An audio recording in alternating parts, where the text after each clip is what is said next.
তার সবচেয়ে বড় গর্বের জায়গা এখানে এখনো আমাদের দেশের শ্রেষ্ঠ মেধাদের আমরা আকর্ষিত করতে পারি। এখনো বিশ্বের মানে সম পর্যায়ের ওরকম শ্রেষ্ঠ মানে ছাত্রছাত্রীদের সান্নিধ্যে আমি প্রতি বছর আসি। এটা আমার সবচেয়ে বড় গর্বের জায়গা এবং তাদের নিয়ে কাজ করতে। আসসালামু আলাইকুম এবং শুভ সন্ধ্যা।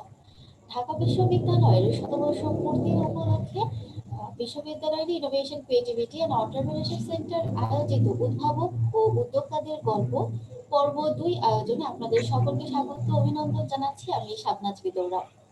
আমি ঢাকা বিশ্ববিদ্যালয়ের ব্যবসায় শিক্ষা অনুষদের আন্তর্জাতিক ব্যবসায় বিভাগ থেকে স্নাতক এবং স্নাতকোত্তর ডিগ্রি সম্পন্ন করেছি।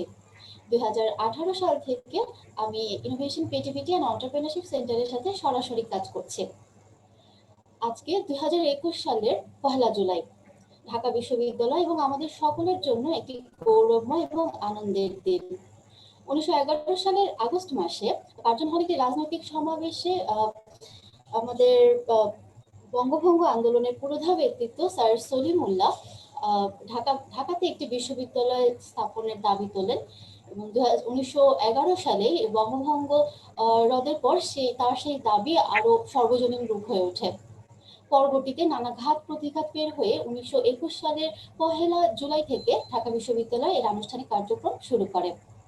আজকে সেই 100 বছর পূর্তি সেই বিশ্ববিদ্যালয়ের আমাদের সবারই একটি আবেগঘন দিন।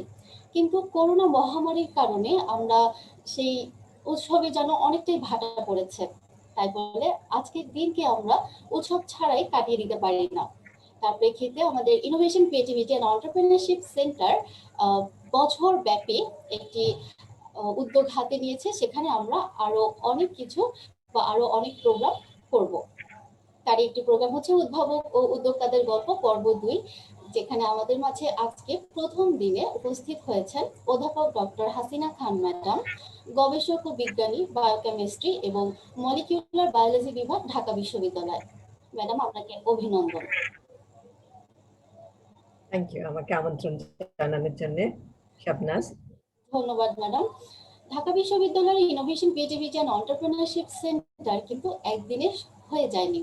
2016 সালে Dhaka university innovation and entrepreneurship lab নামে একটি উদ্যোগের মাধ্যমে এর যাত্রা হয়। তারপর 2018 সালের সেপ্টেম্বর মাসে innovation creativity and entrepreneurship centre নামে সেই ডিইউআইই ল্যাব ওই উদ্যোগটি ইনফ্রাস্ট্রাকচার অর্থাৎ ইনস্টিটিউশনে রূপ লাভ করে।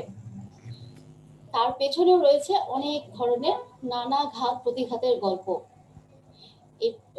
এই সেন্টারটি যিনি ধারক, যার চিন্তার মাধ্যমে এই ডিইউআই ল্যাব থেকে আইস সেন্টার হয়েছে, আইস সেন্টারের প্রতিষ্ঠাতা নির্বাহী পরিচালক জনাব মোহাম্মদ রাশেদুর রহমান স্যারকে আমি অনুষ্ঠানের এই পর্যায়ে আহ্বান জানাবো এই সেন্টার এর বর্তমান কার্যাবলী এবং ভবিষ্যৎ পরিকল্পনা নিয়ে কিছু বলার জন্য।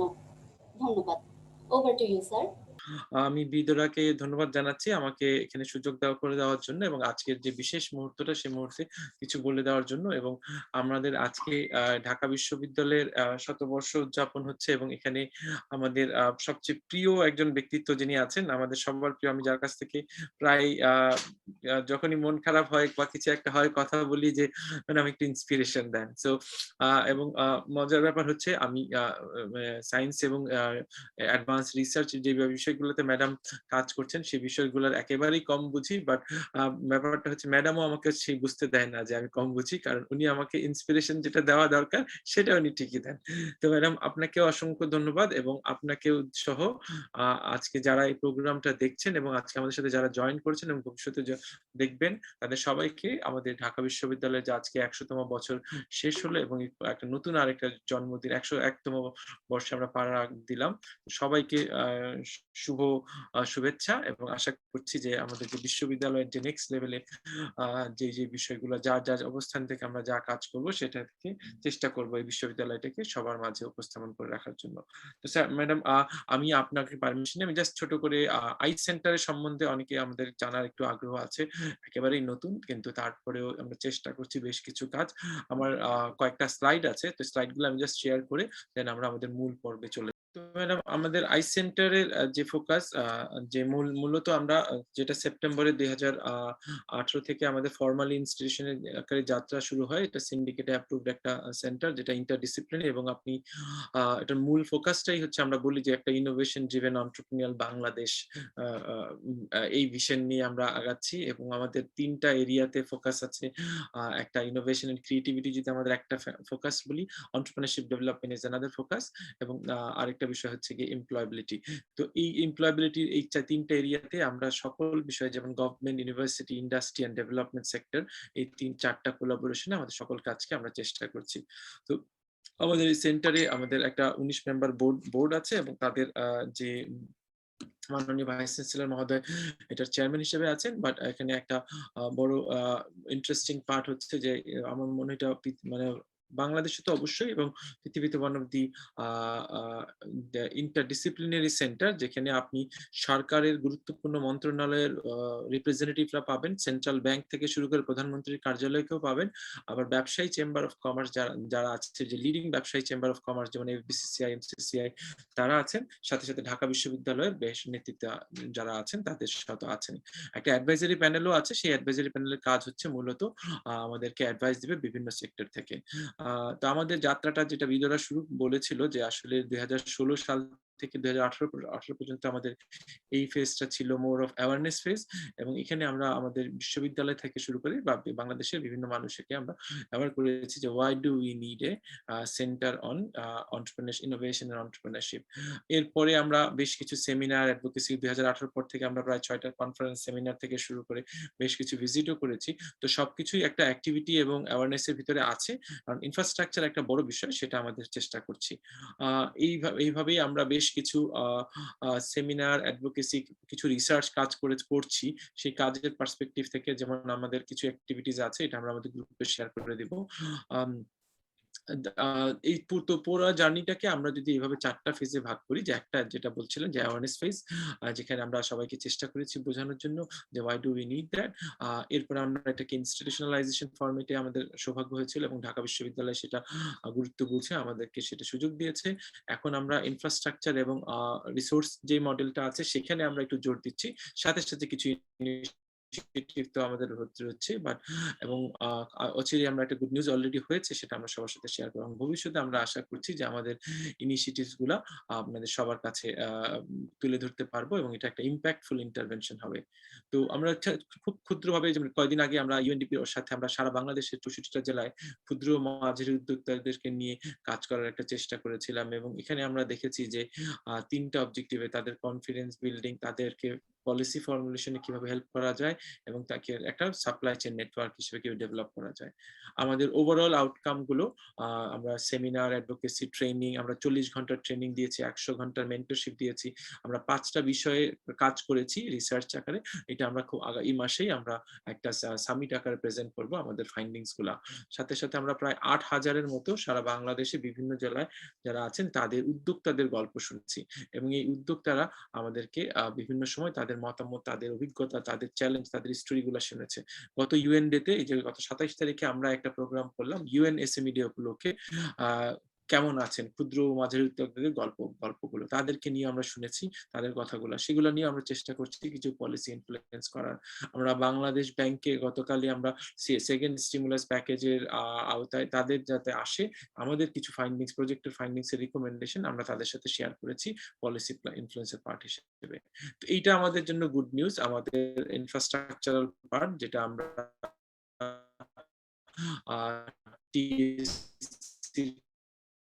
ঠিক পাশে কারাস নামে একটা বিল্ডিং আছে, সেখানে আমরা কুইকার অর্থায়নে আমাদের একটা বড় ইনফ্রাস্ট্রাকচার হচ্ছে প্রায় 3টা ফ্লোরের একটা অত্যাধুনিক এন্টারপ্রেনারশিপ সেন্টার আমরা এখানে চেষ্টা করছি, এবং অলরেডি আমরা একটা G2G মডেলের আওতায় আমরা এটাকে এখানে এই প্রজেক্ট সাইন হয়ে গেছে।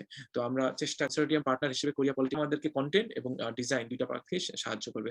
এই প্রজেক্টে আমাদের রিসার্চ কম্পোনেন্ট আছে, এই প্রজেক্টে আমাদের টিচার্স ট্রেনিং আছে, এই প্রজেক্টে আমাদের স্টুডেন্টদের ট্রেনিং আছে, এই প্রজেক্টে আমাদের ইনফ্রাস্ট্রাকচার কম্পোনেন্ট আছে, এবং এই প্রজেক্টে আমাদের ইকোসিস্টেমে বিল্ড করার জন্য যে বিভিন্ন ইস্যুস গুলো আছে আছে সেগুলাতে আমরা চেষ্টা করছি কাজ করব। এবং এটা এই যে বাংলাদেশের ঢাকা ইউনিভার্সিটিতে আমি জানি মানে আমার পক্ষ থেকে এটা সর্বাত্মক প্রজেক্টের ভ্যালু হচ্ছে $7.5 মিলিয়ন মতো একটা প্রজেক্ট, এবং এটা নিঃসন্দেহে বাংলাদেশের জন্য একটা one of the flagship project for entrepreneurship development, যেটা কিনা আমরা ফেজ যদি শুরু হয় ক্রিয়েটিভ এন্ড ইনোভেশন স্পিরিটে।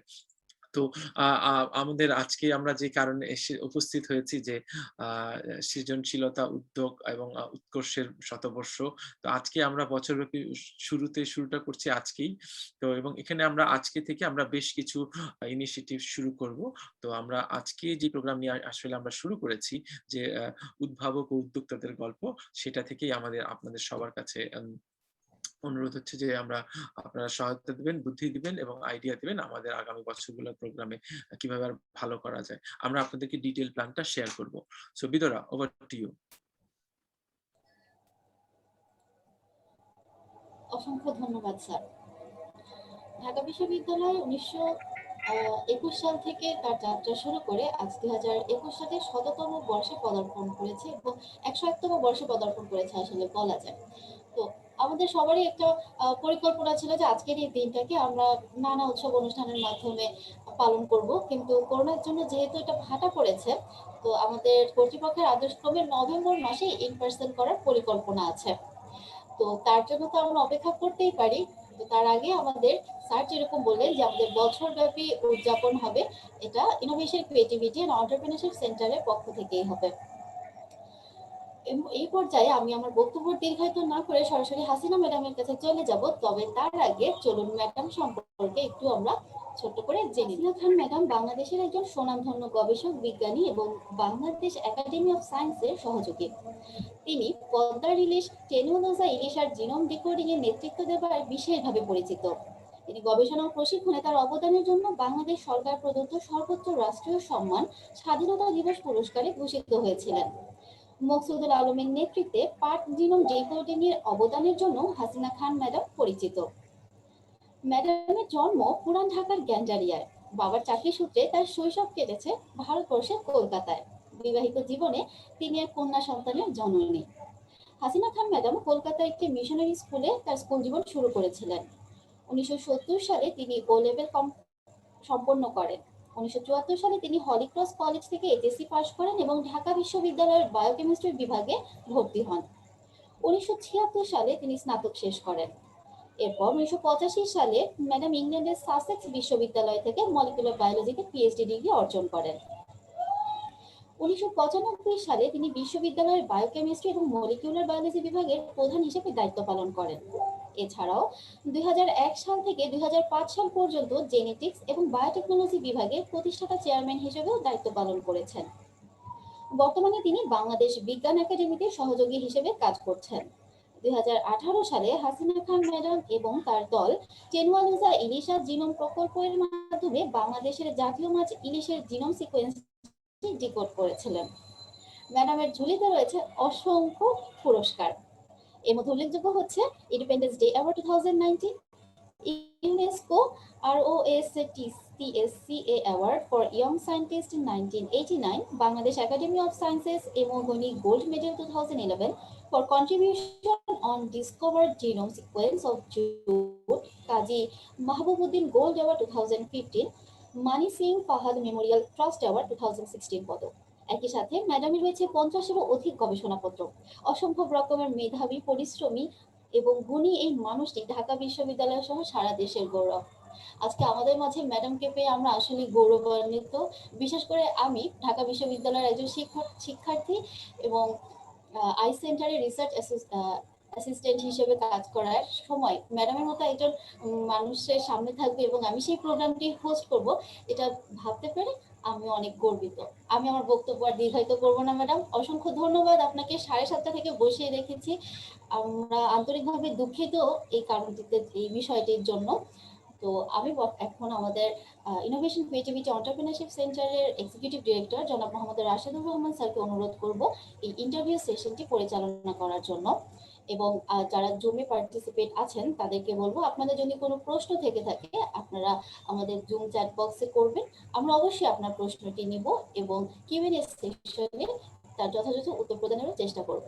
এই বলে আমি আমার বক্তব্য শেষ করছি। ধন্যবাদ ম্যাডাম, ধন্যবাদ স্যার এবং সকলকে। সরাসরি অনুষ্ঠানে চলে যাই, কারণ অলরেডি আমরা একটা বড় টেকনিক্যাল গ্লিচে যাচ্ছি। তো আমি ম্যাডাম, মানে আমাদের আজকের যে বিশেষ মুহূর্তগুলো একটা বিশ্ববিদ্যালয়ে একটা শতবর্ষে কমপ্লিট করলো, এবং সেই জায়গাতে আমরা মানে আপনাকে পেয়ে, এবং আমাদের যদি ইতিহাসকে দিকে তাকাই, অসাধারণ কিছু ব্যক্তিত্বরা কাজ করেছেন। তো আমরা ম্যাডাম এই এই মুহূর্তে আপনার কাছে মানে আপনার অনুভূতিটা জানতে চাচ্ছি, যে আপনি একজন শিক্ষার্থী হিসেবে ছিলেন, একজন শিক্ষক হিসেবে এসেছেন, এবং একটা দীর্ঘ সময় ধরে আপনি এই বিশ্ববিদ্যালয়ে আছেন। তো আপনার অনুভূতিগুলো যদি আমাদের সাথে একটু শেয়ার করেন। আমি প্রথমে ঢাকা বিশ্ববিদ্যালয়কে অভিনন্দন। 100 বছর পার করলো, গৌরব উজ্জ্বল একটা, মানে 100 বছর, আরো একটা এরকম 100 বছর উদযাপন নিশ্চয়ই আগামীতে হবে। আর রাশেদ, আমি অভিভূত এই আইসের সম্পর্কে জেনে, কিছুটা তো জানতামই। এই অল্প সময়ের মধ্যে একটা শক্ত ভিতে দাঁড়িয়ে গেছে আইস। রাশেদ, তোমাকে অভিনন্দন, এবং আমার আশা থাকবে ঢাকা বিশ্ববিদ্যালয়ের মধ্যে এরকম অনেক অনেক রাশেদ তৈরি হবে, যারা এরকম প্যাশন নিয়ে এত একটা মানে কি বলবো অন্তর থেকে একটা কাজ করে একটা জিনিসকে অল্প সময়ের মধ্যে দাঁড় করিয়েছে। রাশেদ, তোমাকে সে কারণে অভিনন্দন। মানে ঢাকা বিশ্ববিদ্যালয়ে প্রায় 50 বছর আমি পার করে ফেললাম। প্রায় আমি 1974-এর ডিসেম্বরের দিকে মানে জয়েন করি অনার্স প্রোগ্রামে। তারপরে তো রিটায়ারও করেছি 2019-এ। তারপর এখন আছি ইউজিসি প্রফেসর হিসেবে সেখানে। তো এটা আমার জন্য খুব গর্বের, এরকম একটা প্রতিষ্ঠানের সঙ্গে আমি যুক্ত। সবচেয়ে বড় গর্বের জায়গা, এখানে এখনো আমাদের দেশের শ্রেষ্ঠ মেধাদের আমরা আকর্ষিত করতে পারি। এখনো বিশ্বের মানে সম পর্যায়ের ওরকম শ্রেষ্ঠ মানে ছাত্রছাত্রীদের সান্নিধ্যে আমি প্রতি বছর আসি। এটা আমার সবচেয়ে বড় গর্বের জায়গা। এবং এই জায়গাটাই আমার যত সাফল্যের কথা শুনলাম, বিদ্যুরা তোমাকে ধন্যবাদ। আমার যত সাফল্যের কথা শুনলাম, এটা সবকিছুর পিছনেই মেধাবী ছেলে মেয়েরা। তারা তো আমাকে এখন একটা পর্যায়ে আমি আছি যখন তারা দিক নির্দেশনা দেয়, ম্যাডাম এটা করা উচিত, এটা করা উচিত। এটা মানে ওদের কথা মানে এমন লাগে, অবাক লাগে যে এক্ষুনি পৃথিবীর যে জায়গায় যে ঘটনাগুলো ঘটছে বিজ্ঞানের ক্ষেত্রে, গবেষণার ক্ষেত্রে, তারা এক্ষুনি সেটা জেনে এক্ষুনি সেটা মানে ওদের মেধা দিয়ে প্রয়োগ করতে পারে। আমাদের কিছু সীমাবদ্ধতা আছে অবশ্যই, মানে অবকাঠামোগত, সেটা মানে মাথায় রেখেই ওরা মনে করে যে আমরা মানে এগিয়ে যেতে পারি, বাংলাদেশ মানে এই কাজগুলো করছে। হাসিনা খান ম্যাডামকে তো আমরা কিছুটা হলেও আরো জানবো, তবে আমরা শিক্ষার্থী হাসিনা খান ম্যাডামকে আমরা একটু জানতে চাই, এবং আপনার ক্যাম্পাসের কিছু কিছু বিশেষ মুহূর্তগুলো, মানে ভালো লাগার মুহূর্তগুলো যদি একটু আমাদেরকে শেয়ার করতেন। আজকে একেবারে গল্প, একেবারে পার্সোনাল বিষয়গুলো হয়তো আমরা একটু শুনবো। না, আবারও ধন্যবাদ রাশেদ তোমাকে। আমার যে এত দীর্ঘ যাত্রা ঢাকা বিশ্ববিদ্যালয়, প্রথমত ছাত্র হিসেবে এখানে, তারপরে আমি শিক্ষক হিসেবে, মানে পুরো দীর্ঘ যাত্রাতেই আমি কোনো সময় খুব যে কষ্ট পেয়েছি মনে হয় না। মানে সব সময় যে কথাই মনে করি একটা আনন্দের সময় কেটেছে এখানে। তো আমি যখন মানে ঢাকা বিশ্ববিদ্যালয়ে ভর্তি হই, তখন একটা জিনিস ছিল যে আমি বায়োকেমিস্ট্রি পড়বো, কারণ আমার এক ভাই সদ্য ফিরেছিলেন মার্কিন যুক্তরাষ্ট্র থেকে, ওনার এক বন্ধু বায়োকেমিস্ট্রি নিয়ে কাজ করতে, এবং 1975, 74, 75 দিকে কিন্তু বায়োকেমিস্ট্রি একদম শীর্ষের বিভিন্ন গবেষণার দিক থেকে মানে কি বলবো যুগান্তকারী সব কাজ নিয়ে গবেষণা হচ্ছে। তখন আমার একটা আকর্ষণ তৈরি হয়। তবে ওই জায়গাটা একটা আমি আমার বাবাকে খুব কষ্ট দিয়েছিলাম। উনি চেয়েছিলেন আমি ডাক্তারি পড়ি, কিন্তু সেই জায়গায় ওনাকে আমি খানিকটা কষ্ট দিয়েই বায়োকেমিস্ট্রির প্রতি ভালোবাসা নিয়েই আমি ভর্তি হই। সেই সুযোগটা আমি পেয়েছি, আমি এটার জন্য আমি খুব কৃতজ্ঞ যে বায়োকেমিস্ট্রি পড়ার সুযোগ পেয়েছি, এবং ওখানে এমন কিছু শিক্ষক পেয়েছি যারা আমাকে একদম ওভাবে মানে আমাকে এই পর্যায়ে আসার জন্য যেরকম ভাবে গড়ে তোলা দরকার, সে প্রতিটা পদে পদে তাদের আমি পেয়েছি, সহযোগিতা পেয়েছি। এর মধ্যে বিশেষ করে মনে করতে চাই প্রফেসর মোস্তাফিজুর রহমানকে, যিনি আমার এমএসসি ছিলেন, সুপারভাইজার ছিলেন, এবং উনি আমাকে এই মলিকুলার বায়োলজির প্রতি ভালোবাসাটা, যেটা নিয়ে আমি পরবর্তীতে বিভিন্ন মানে ইলিশের পাটে জীবন রহস্য উন্মোচন করেছি, সেই যে একটা প্যাশন তৈরি করা, সেটা উনি করেছিলেন। প্রফেসর রফিকুর রহমান, প্রফেসর হারুন কাদের ইউসুফ, এদেরকে আমি একটু মনে করতে চাই বিশেষভাবে, কারণ তারা আমাকে মানে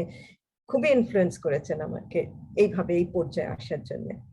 মানে একটা বড় বিষয় যে আপনার মানে এই যে gratefulness towards your mentors, towards your teacher, আমার ধারণা এটা আমাদের সবার একটা ইন্সপিরেশন হিসেবে কাজে লাগবে। এবং আমি ব্যক্তিগতভাবে তো আপনি একজন ইন্সপিরেশন হিসেবে আছেনই, তো আমিও আজকে এই সুযোগে আমার সকল শিক্ষকদের কাছে মানে নিজের কৃতজ্ঞতাটা প্রকাশ করছি।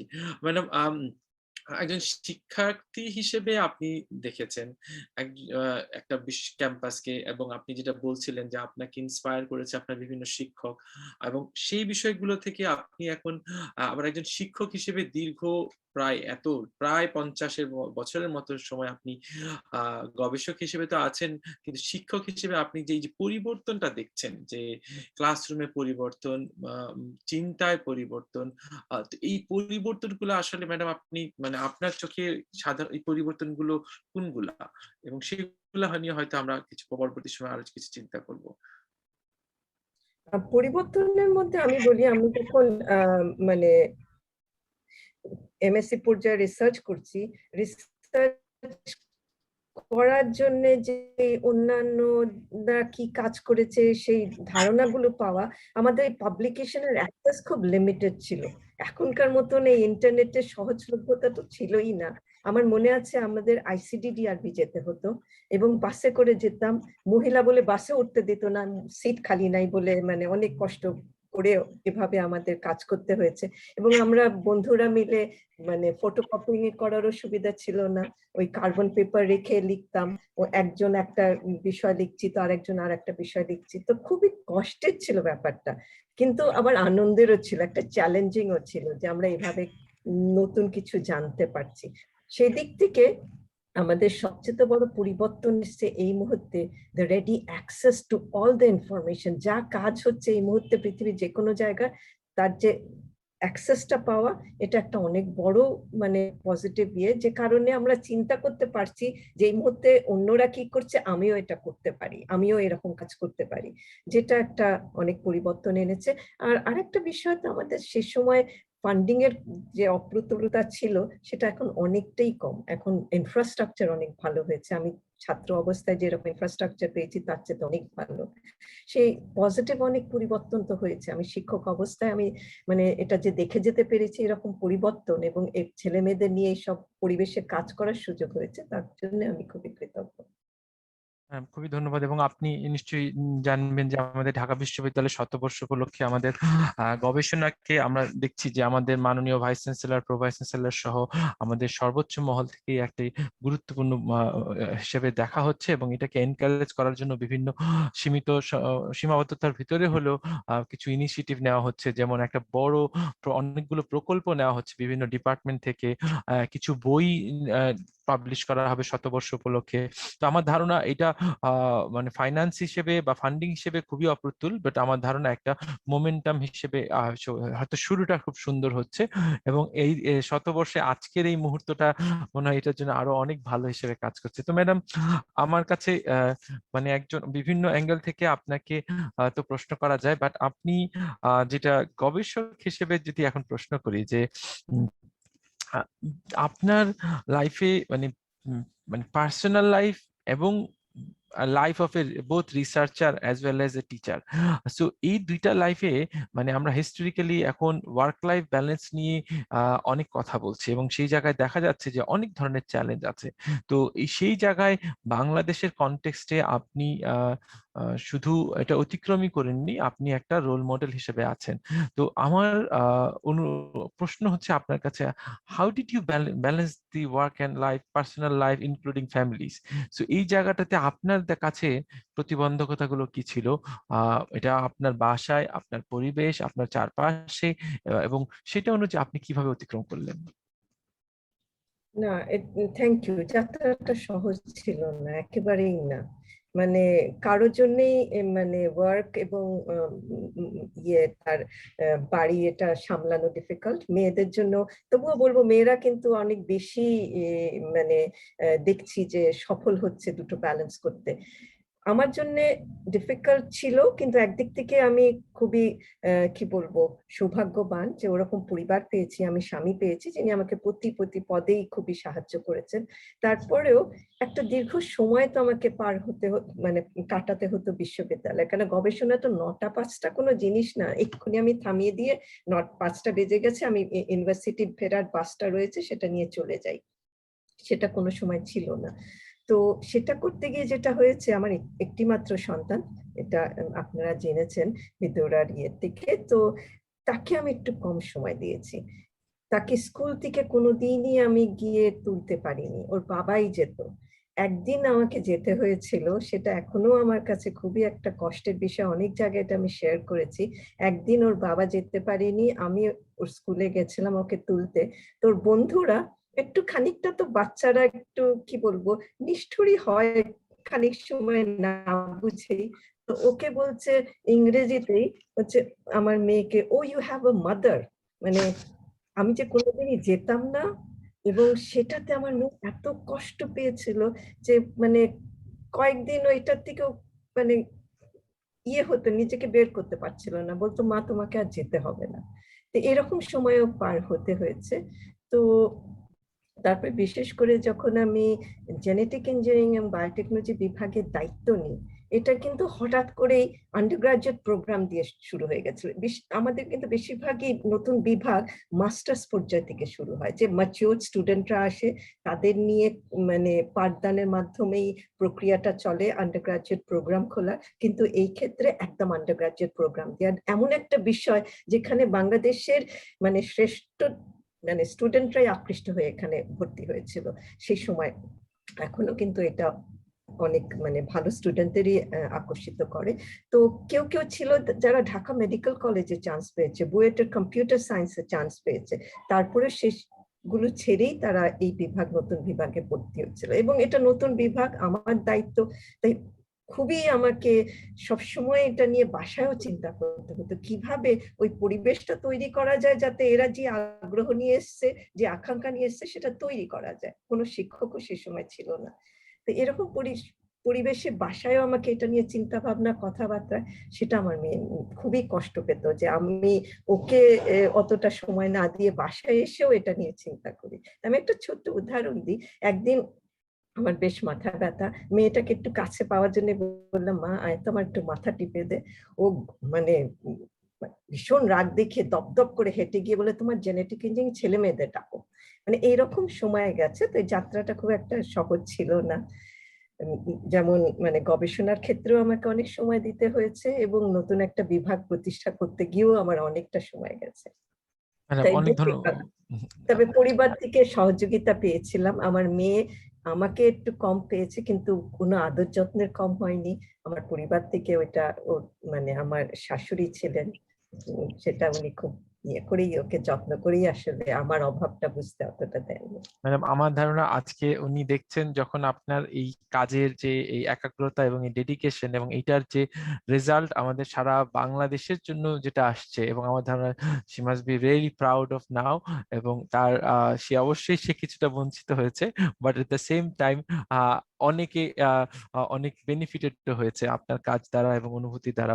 তো আমি আপনার আরেকটা মানে যখন আপনি ডিপার্টমেন্টের কথা বললেন, আপনি নতুন গবেষণার যে রিসোর্স গুলো নিয়ে আছে সেখানেরও কিছু কনস্ট্রেইন ছিল, বাট ওভারঅল একজন নারী হিসেবে গবেষক এবং নারী এই দুটো বিষয় নিয়ে আপনার মানে মূলত প্রধান বাধা কি ছিল, মানে আউটসাইড ইওর হোম?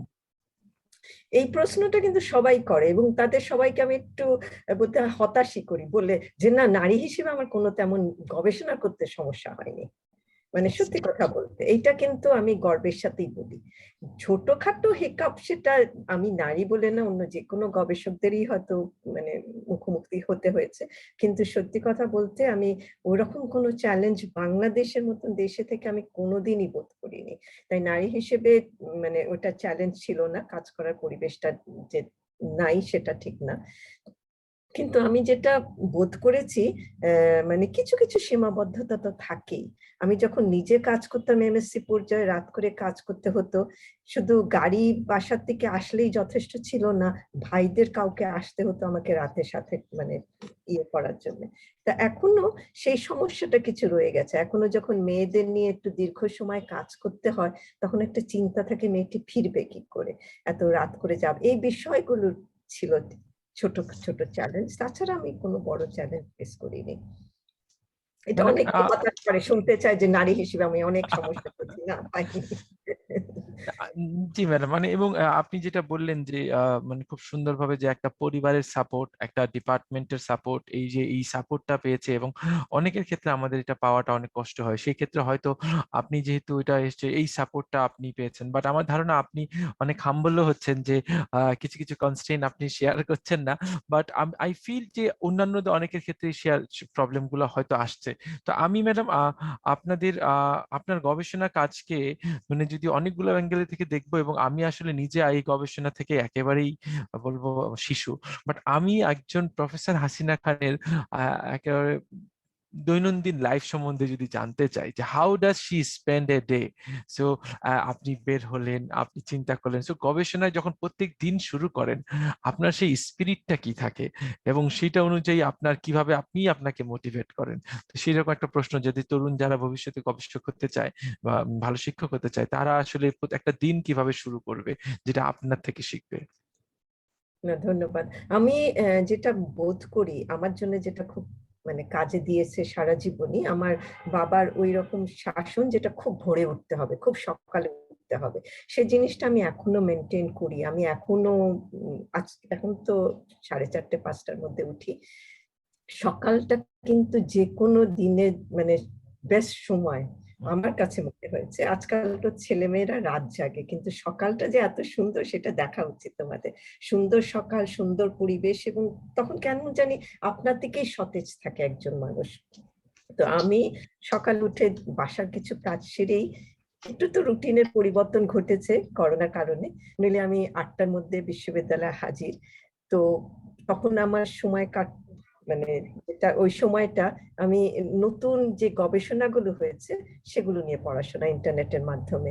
তো ওই একটা সময় আমি চাইতাম না কেউ আমার ল্যাবে আসুক, কেউ আমার সঙ্গে কথা বললো, কিন্তু অনেকেই ছিল যারা জানতো ওই সকালটা আমি একাকী থাকি, কিছু একটা বলার জন্য ওইটাই শ্রেষ্ঠ সময়, তারা ঠিকই আসতো, কিন্তু ওইটা আমি ঠিক পছন্দ করতাম না।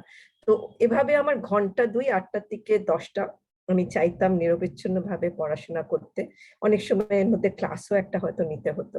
তারপরে আমার ল্যাবের কাজ, আমার সময়টা ওই ল্যাবের মানে রাতও আমি অনেক সময় নির্ঘুম কাটিয়েছি, যে সকালে কি গিয়ে কি রেজাল্ট শুনবো। আমার মানে যারা গবেষক ল্যাবে, তারা কি এসে কি জানাবে, ম্যাডাম এটা হয়েছে, এটা পেয়েছি, কিংবা এটা হয়নি, তখন কি করা যায়, গালে হাত দিয়ে বাবা। ওই সময়টা আমার বেস্ট সময় ছিল কাটতো, যে গবেষণার ফলাফল গুলো পরের দিন গিয়ে জানা। অনেক সময় বলে রাখতাম, তোমরা তো একটু দেরি করে আসো, তোমরা বোর্ডে লিখে রেখো, আমার ল্যাবে একটা বোর্ড আছে, এসে অনেকক্ষণ বোর্ডের সামনে গিয়ে কিছুদিন খুব খুশি হতাম, এটা হয়ে গেছে জানতাম, কিছুদিন হতাশ হতাম, না এটা কেন হলো না, চিন্তা করতে হতো। তো আমার ওই ল্যাবে যারা গবেষণা করেছে, সে আজকে ধরো প্রায় 25 বছর ধরে টানা আমি ল্যাবে, প্রত্যেকটা দিন এই যারা গবেষণা করে তাদের কাছ থেকে শোনা, এবং তাদের কাছ থেকে নতুন দিক নির্দেশনা পাওয়া, ওদের সঙ্গে আলাপ করে এইভাবে এই সমস্যাটা সমাধান করা যায়, এটা আমার কাছ থেকে আমার সবচেয়ে ভালো সময় ছিল। এবং আমি এই মুহূর্তে একজনের কথা একটু আমি উল্লেখ না করলেই না। 2000 সালের দিকে একটি ছেলে, সে বাংলাদেশি ছেলে, এখান থেকে ও লেভেল করে ইংল্যান্ডে গিয়ে গ্রাজুয়েশন করে। সে যখন দেশে ফিরে আসে গ্রাজুয়েশনের পর, তখন তার বাবা আমার কিছু লেখা পপুলার আর্টিকেল পত্রিকায় বেরিয়েছিল সে সময়, সেগুলো তার ওনার ছেলেটিকে ধরিয়ে দেন, যে ছেলেটি আকর্ষিত হয় যে তার বিষয় নিয়ে আমার কিছু কথাবার্তা, এবং সে আমার এখানে আমার ল্যাবে এসে কাজ করার একটা সুযোগ চায়। এই ছেলেটি কিন্তু আমাকে সেই মুহূর্তে, আমি যেটুকুন ভাবতাম আমি এইটুকুন করতে পারবো, এর বেশি না, সে তখন বললো যে কেন এভাবে আমরা ভাবছি, কেন এতটা বড় করে চিন্তা করছি না, আমি কিন্তু কৃতজ্ঞ তার প্রতি। এই বাচ্চা ছেলেটি এসে বলল যে না আমরা এটা করতে পারি। ওই যে একটা সাহস এই বাচ্চা ছেলেটির কাছ থেকে পাওয়া এবং কিছু আমার গবেষণা পরবর্তীতে ওর হাত ধরে এগিয়ে যাওয়া, সেটা কিন্তু আমি কোনোদিনও ভুলিনি। তাই এখনো আমি মনে করি আমাদের ছেলেদের মেয়েদের কাছ থেকেই কিন্তু মানে আমরা তো গর্বিত আমাদের এরকম মানে মেধা, এই ব্রাইট মাইন্ডস, এবং এদের কাছ থেকেই আমাদের নতুন নতুন অনেক কিছু শেখার আছে এবং এই দেশ তাদের যদি আমরা কাজে লাগাই অনেক দূর যেতে পারে। তো আমি তারপরে একটু শেষ করে নিই, তারপরে খুব দ্রুতই ল্যাবের লাঞ্চ সারি। আমি লাঞ্চ প্রতিদিন সকালে তৈরি করে নিয়ে যাই এবং নিজেই অবাক হই যে 5 মিনিটও লাগে না লাঞ্চ শেষ করে নামাজটা পড়ে আবারও গবেষণায় ফিরে যাই। গবেষণা বলতে আমি আসলে বেঞ্চে তো পড়ি না, পড়াশোনা করি এবং আমার যেখানে অফিস, যেখানে আমি বসি আমার সামনেই ল্যাব। আমার অনেকটা সময় কাটে ল্যাবে, ছেলেমেয়েরা কাজ করছে তাদের দিকে তাকিয়ে একটা ভালো লাগা কাজ করে। এবং যেহেতু মানে একসময় অনেকটা সময় আমি উত্তরায় থাকতাম, নিজের গাড়ির ব্যবস্থা সে সময় ছিল না, উত্তরায় ফিরে যেতে হতো বাসে। তো এই 5টার মধ্যেই চলে যেত, এটা আমার খুব দুঃখের একটা জায়গা ছিল, কেন পরে যাওয়ার সুযোগ নেই। তো বাসায় গিয়ে আমি চেষ্টা করতাম যে মেয়েটাকে কিছু সময় দেবো, কিন্তু অনেক সময় হতো যেটা বাসায় গিয়ে প্রশ্ন করা, পরীক্ষার খাতা দেখা, এগুলো নিয়ে প্র্যাকটিক্যাল কি হবে সেগুলো নিয়ে চিন্তা ভাবনা। ম্যাডাম আমার মানে মানে একটা সকাল থেকে একটা সুন্দর সকাল, এবং সেটা অনুযায়ী আপনি যেটা বললেন যে রাত্রে বাসায় যে খাতা দেখা থেকে শুরু করে আবার ফ্যামিলিকে টাইম দেওয়া, এবং এর মাঝখানে আপনার মানে আমি নিজেও একজন শিক্ষক হিসেবে যেহেতু আছি যে এই প্রফেশনে, এবং সবচেয়ে বড় পাওয়াটা হচ্ছে আসলে এই শিক্ষার্থীদের সাথে কথা বলা এবং তাদের তাদের যে মানে এদের সাথে সারাউন্ডেড থাকলে সবসময় খুব মানে এনার্জেটিক লাগে। এবং যেমন আজকেও যখন এই যে টেকনিক্যাল প্রবলেমটা হচ্ছে এবং দেখা যাচ্ছে যে মানে আমি খুব প্যানিক হচ্ছি, কিন্তু ওরা বলতেছে স্যার মানে they are coming with some ideas, যে স্যার ওকে ঠিক আছে সমস্যা নেই, বাট আমরা কোনো না কোনো মডেল করে ফেলবো।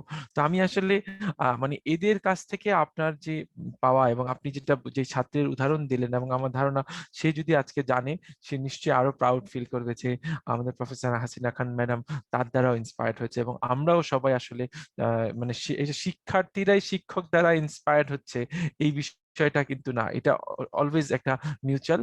এবং এই বিষয়ে মানে আপনি আমাদেরকে যেটা বলেছেন ভবিষ্যতে হয়তো সবাই এটা খেয়াল করবে।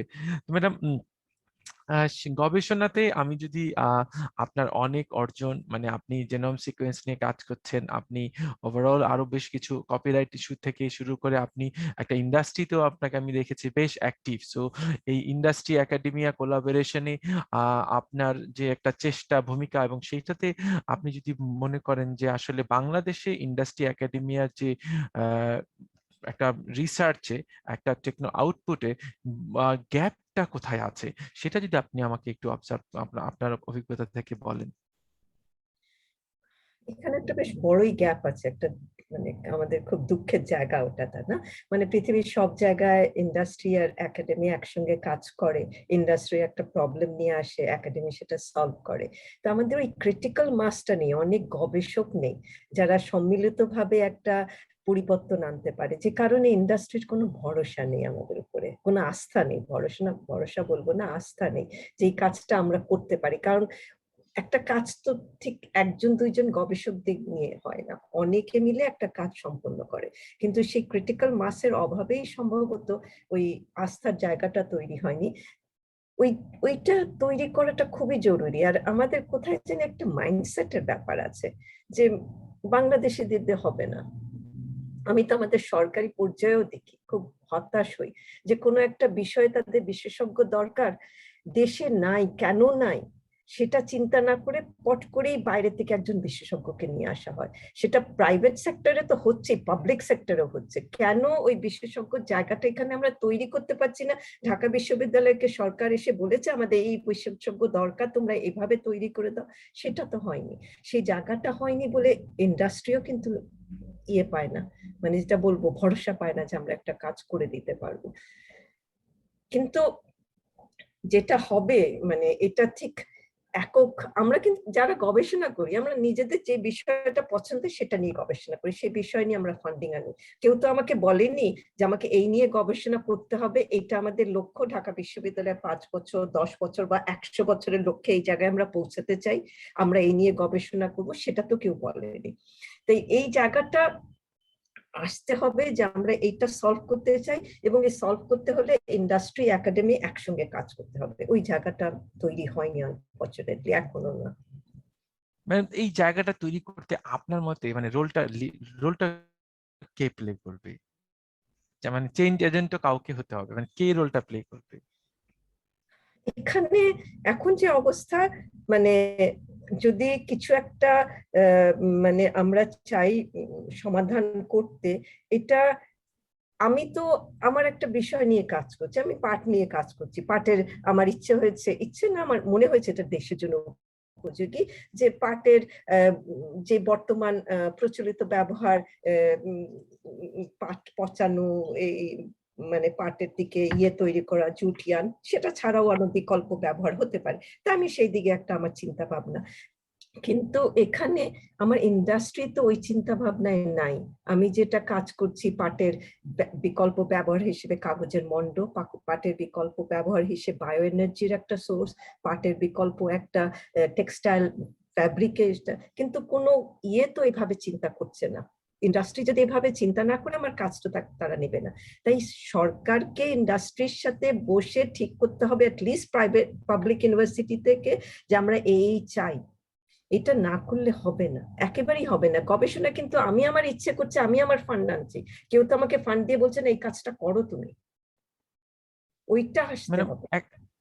মানে ইন্ডাস্ট্রি থেকে যেমন আসতে হবে, কারণ এই বিষয়টা নিয়ে এখন অনেক কথা হচ্ছে এবং আমিও কিছুটা চেষ্টা করছি। আপনি দেখবেন যে আসলে আমি যখন 2015 সালে যে যাত্রাটা শুরু করি এবং 18 সালে যখন আমি আমার বোর্ড মেম্বার প্রপোজ করি, সেখানে আপনি দেখবেন যে প্রায় মানে ব্যবসায়ী চেম্বার অফ কমার্স থেকে, আমি কিন্তু কোনো একটা পার্টিকুলার বিজনেসকে বলিনি, আমরা চেষ্টা করছি বিজনেসের যে আমব্রেলা, যেমন এফবিসিসিআই একটা আমব্রেলা, এমসিসিআই একটা আমব্রেলা, এবং এরা হচ্ছে কি সকল ব্যবসায়ীদের একটা অ্যাসোসিয়েশন, এবং তাদেরকে কিন্তু আমাদের বোর্ডে নিয়ে এসেছি। এবং আমি ইনফ্রাস্ট্রাকচার না হওয়ার আগ পর্যন্ত অনেকে বলতে পারে যে আপনি কি মানে আউটপুটটা কি হচ্ছে, এখনো কিছু হচ্ছে না। তখন আমার প্রশ্নটা, আমার নিজের থেকে নিজেকে ভুল হতে পারে, বাট আমার যে অবজারভেশনটা, যতক্ষণ না আমরা একটা কনক্রিট কিছু দিতে পারবো, তো সেই ততক্ষণ পর্যন্ত কিন্তু ইন্ডাস্ট্রির খুব কিন্তু ওই যে টাইম রিকোয়ারমেন্ট অনেক হাই।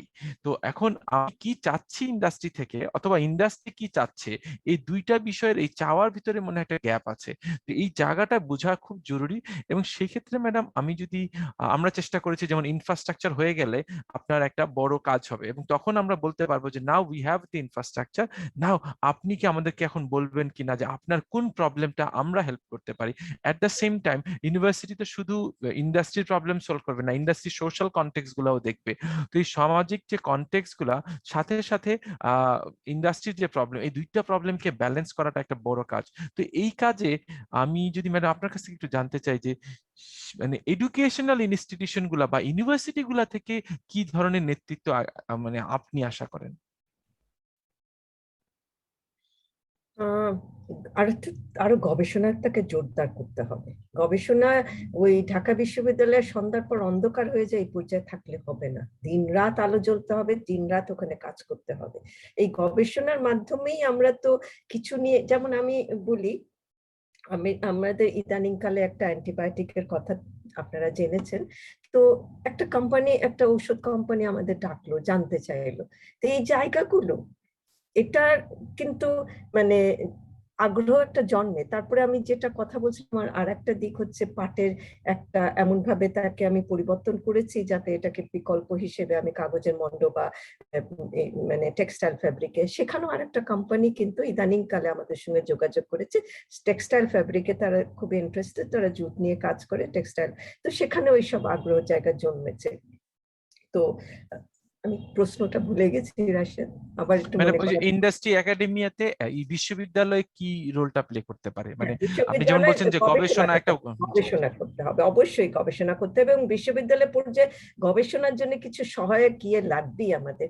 এখনো আমরা যে বিশেষ করে বায়োলজিক্যাল সায়েন্সে যে সমস্ত কেমিক্যাল দ্রব্যাদি ব্যবহার করি, সেগুলো যেহেতু মার্কেটটা দেশে ছোট, ওই কেমিক্যাল ইন্ডাস্ট্রিটা নাই। যে সমস্ত কেমিক্যাল আমরা ব্যবহার করি এগুলো সব বাইরের থেকে আমদানি করতে হয়, পেরিশেবল, নষ্ট হয়ে যায় এয়ারপোর্টে। তো বিশ্ববিদ্যালয়ের এরকম আমাদের একটা সেল থাকা উচিত, খুব দ্রুততার সাথে কিভাবে এটা নিয়ে আসা যায়। কোন এক সময় এক ছাত্র শেষ করে বলেনি তোমাকে যে এটা শেষ, তখন গালে হাত দিয়ে বসে থাকতে, কারণ প্রায় 2 মাস লেগে যাবে এটা অর্ডার দিয়ে পেতে, কাজ তো থেমে গেলে আর হবে না। তো বিশ্ববিদ্যালয়ের থেকে আমাদের এরকম প্রক্রিয়া থাকতে হবে, দ্রুততার সাথে ডাইরেক্ট পেমেন্ট। আমাদের কিন্তু এখনো এলসি খুলে এভাবে আনতে হয়, ডাইরেক্ট পেমেন্ট করে কিভাবে আনা যায়। তারপরে পেটেন্ট অফিস, এক সময় কিন্তু হেকেপের আওতায় একটা পেটেন্ট অফিস তৈরি হয়েছিল, সেটা কিন্তু সব চলে গেছে। একটা পেটেন্ট অফিস দরকার যারা আমাদেরকে সহায়তা দেবে। একটা পেটেন্ট রাইটিং কিন্তু খুব কঠিন একটা বিষয়, আমি গবেষণা করব পেটেন্ট রাইটিংটা হবে না, এরকম কিছু সহায়তা বিশ্ববিদ্যালয়কে করতে হবে। তাহলে কিন্তু একটা পর্যায়ে আসবে, তখন ইন্ডাস্ট্রি মনে করবে আসলে তো এরা কিছু দিতে পারে আমাদের।